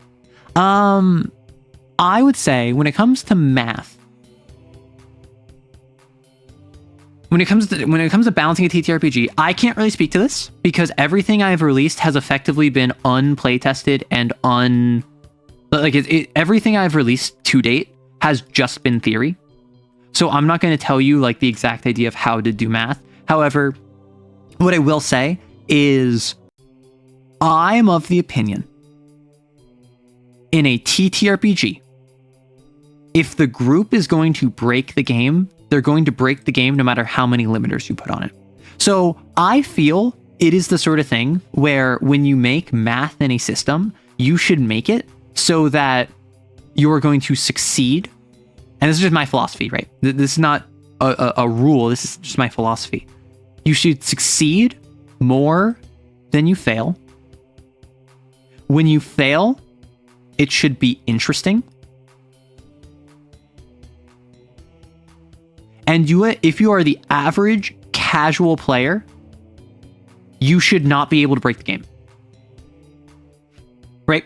So if I'm making a system, for instance, the Neolithic, it is a system that when you make something, you roll 1d12, or if it's related to your title, so for instance, you're a warrior, it's 2d6. And on a 7+, you get a success, and on a 6-, you get a failure. What this means determines based on the difficulty. For instance, if it's an easy check, you don't even need to roll. You just get it. It's fine. If it is a possible check, a 7+ means that you do whatever you wanted to do. A 6- means you still do whatever you wanted to do, but you have some complication. It's some bad thing. It's some negative that comes along with it, representing the enemy's action. And then if it's improbable, that means that a 7+, it is you succeed and you have that sort of like 6 or - from possible. And on a 6 or - for improbable, you don't even make it. You just pay the cost. You just have something bad happen. So what this means is that out of the 6 possible states, you roll 7+ or you get a 6 lower. Or so it's 5 possible because easy you don't roll. So easy, you just get it. Pog. Possible, you get it, or you get it and it's difficult. Improbable, you get it and it's difficult, or you don't get it. There's only one of 5 options here where you don't actually make any progress and something bad happens. Because this is a system where I want you to fail forward. And that means the math can be softer. Yes, 2d6 when you want a 7+ is way better than 1d12. But also, there's going to be a lot of times where you roll a 6, because that's just how the math works out. You're going to most often roll it between a 6 and an 8. So just without any modifiers, without any bonuses, is that actually better, or would you just take the 50-50? I think math-wise, it's still better to do to the 2d6, but like, I don't know. I'm not a statistician. But because failing forward, because the difficulty it is to make no progress is so high, that means if you are constantly failing your rolls, you're still going to make progress, so you're not going to care as much. Whereas in a system where, like D&D, if I'm rolling something and I need to hit like a DC 15 and I keep getting a DC 14 or lower, broadly, I'm going to make no progress and I'm going to waste my resources and my action. Right? So this means that I'm not going to have fun if the math breaks down. If it ends up being, oh, with my +2 modifier, I got a DC 15 check that I need to make because the math breaks down, that won't be fun. Whereas if it's a DC 15 check and every time I fail, I make a little bit of progress, and then after 3 fails, I just make it anyway, it doesn't matter that the math breaks down because you still made the progress. And that's what I would say when you're making a TTRPG. Think about how punishing and how permissive is your system. And the more punishing, the more like you have to like triple check your work. The more permissive the system, the more you can just be like, it's fine. Like that's my opinion. But when it comes to like, how does math, like how would you do math? I would say always edge on the side of the players, because the GM can just say something works. If the math breaks down for your enemies and the enemies don't get the ability to actually do the cool thing because you made an encounter where they have to roll 2d6, and if they ever roll an 11 or 12, they get to do this cool thing. Like, the GM can just say they do the cool thing. The players can't. Well, the players can, but like oftentimes most players won't, because it is conceptualized as cheating when they do that. The GM can say it's more narratively interesting, I'm going to do this for the narrative. So always edge on the side of the players, because the players can't just say this happens most of the time. The GM can. So if you're ever doing something where it's like, I don't know if it's going to be good for like players or GMs or whatever, just go on the side of the players. The secret of GMing, roll behind the screen and lie sometimes. I mean, sometimes, yeah. Like, I'm not going to say do that with any consistency. I rarely ever fudge dice. I sometimes do. But like rarely ever. And that's almost always because I have a specific narrative impact that I want to do. So like half damage on a save. So basically what I'm getting at is if you're asking like, how do I do the math to balance it? Focus on, like, for instance, I thought about this where I was, when I did Synthop,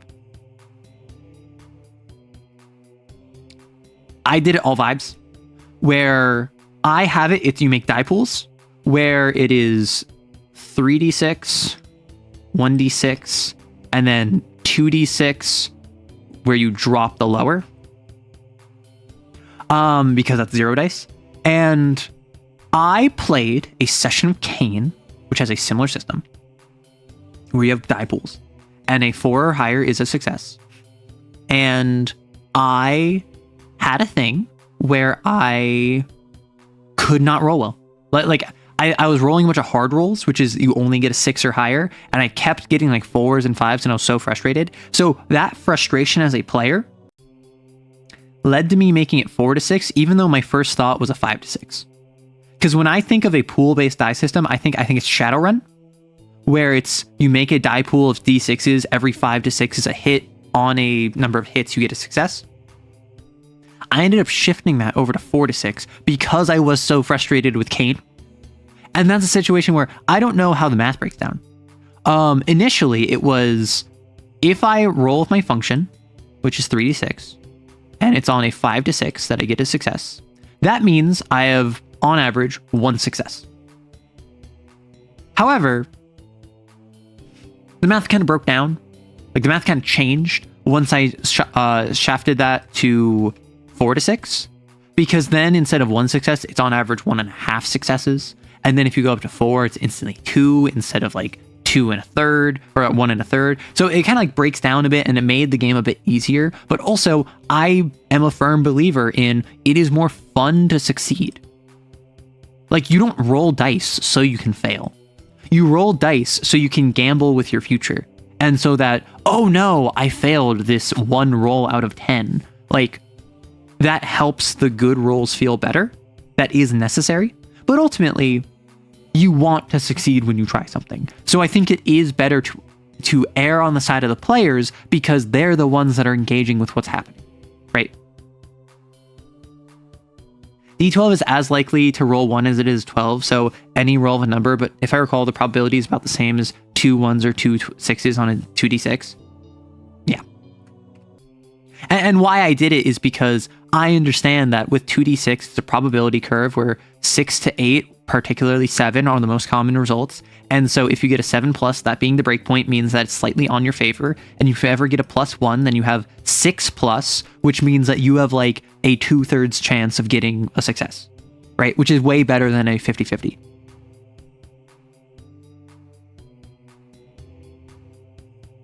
Oh, like conditioning? Basically what I'm getting at is if the GM should be the player's biggest fan. Give me a moment.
I'm so sorry about that. I went from, oof, I'm feeling very stuffy in my nose. It's kind of like affecting my way to speak, to I could not breathe. And that's why I like just kind of shut off my model. I was like, I gotta run. Sorry about that. What is my favorite D&D monster?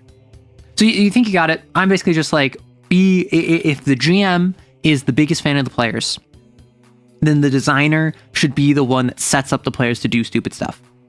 Yeah. So I remember I should be fine. I think I mean, honestly, my cough is mostly gone, so I should be fully fine, but I'm getting like really congested or whatever post sickness. So I don't know if this is a sickness thing. Maybe I'm developing allergies in my older years. Maybe my immune system is not what it's cracked up to be.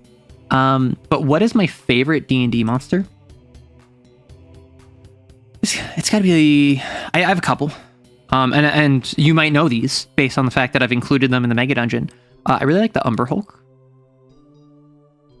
I like the Marilith.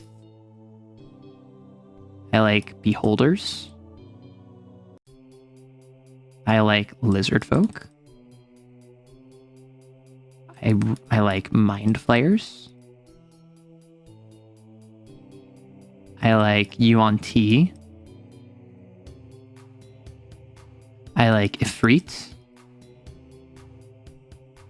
I like animated statues / armor.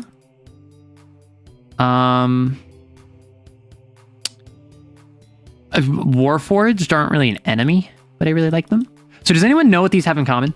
And I would be shocked if anyone gets this. Like I've talked about this before, but even then, I don't think anyone actually knows what these are all from. I feel like you like the more gender neutral looking ones. I mean, like, what gender does a beholder have, right? But a Marilith is very like femme coded, explicitly. Yuan-Ti, I think in art tend to be more femme coded, but they are just kind of like a species. Ifrit tend to be more masculine. The reason I love all of these, and it's a stupid reason, but it's my reason. It is because of a game I had growing up called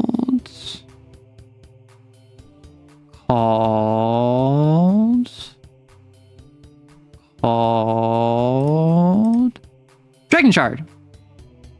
This is one of the two things that got me into TTRPGs. This was a RTS back in the 2000s where it was set in Eberron, a D&D setting, and you play as either the Order of the Flame,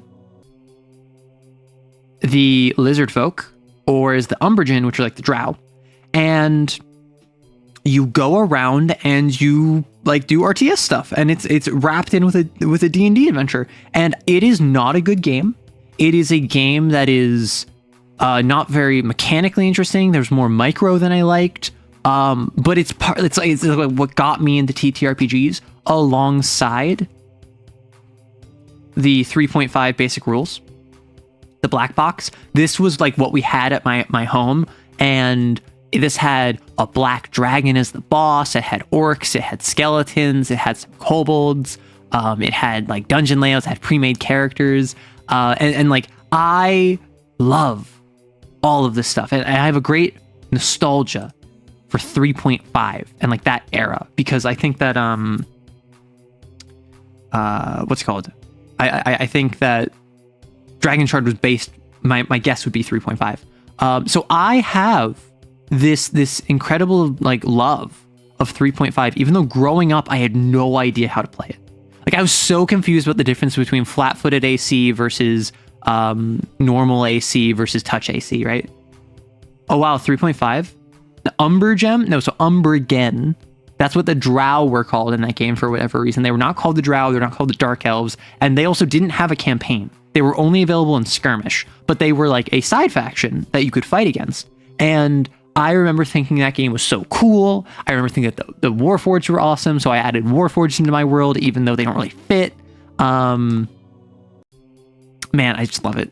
Wow, 3.5, do you like Pathfinder? I've never played Pathfinder. I grew up with 3.5. Like the first TTRPG I played was that basic rules 3.5 starter set. And that is what I like grew up on. And then later, I thought this was the 5e. I thought this was a 5e adventure. I think it might have been 4th edition, because this was like sometime 2011, 2012, I'm thinking, maybe a little bit earlier, that my father ran a game for my sibling and me. And like a one shot that I wanted to play more of because I thought it was so cool, and like my sibling wasn't interested. So we played 3.5 a little bit when we were younger. And one of my siblings' friends ran for him and his friends, and I was part of it.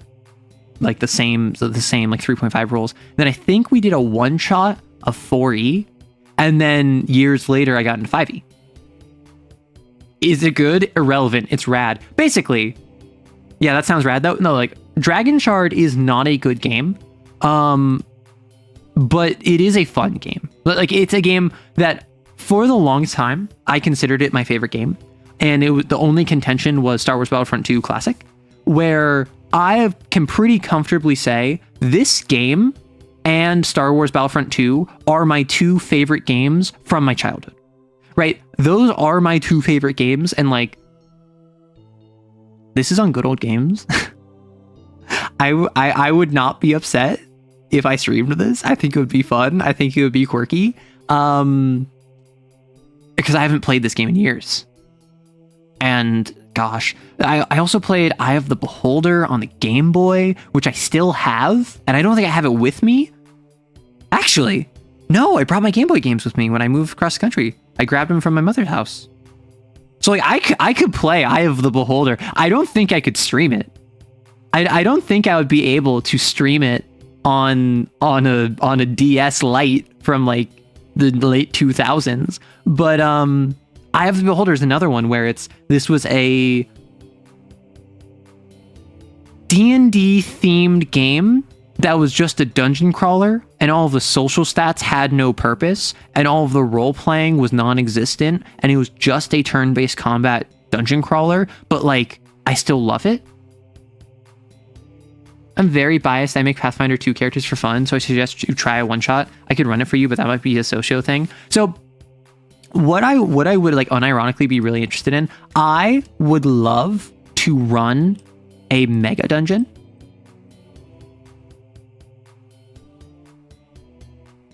In 3.5. I would love to run like a classic old school dungeon crawl in 3.5. Ideally, it would be like West Marches. So it could just be whoever wants to hop in can go in. And I think it would be really fun to hop into like old school 3.5 and just be like, shoot, go for it.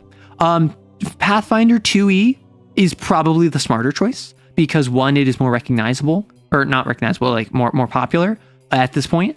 And two, it's more streamlined. But like the crunch, it's so silly. I love it.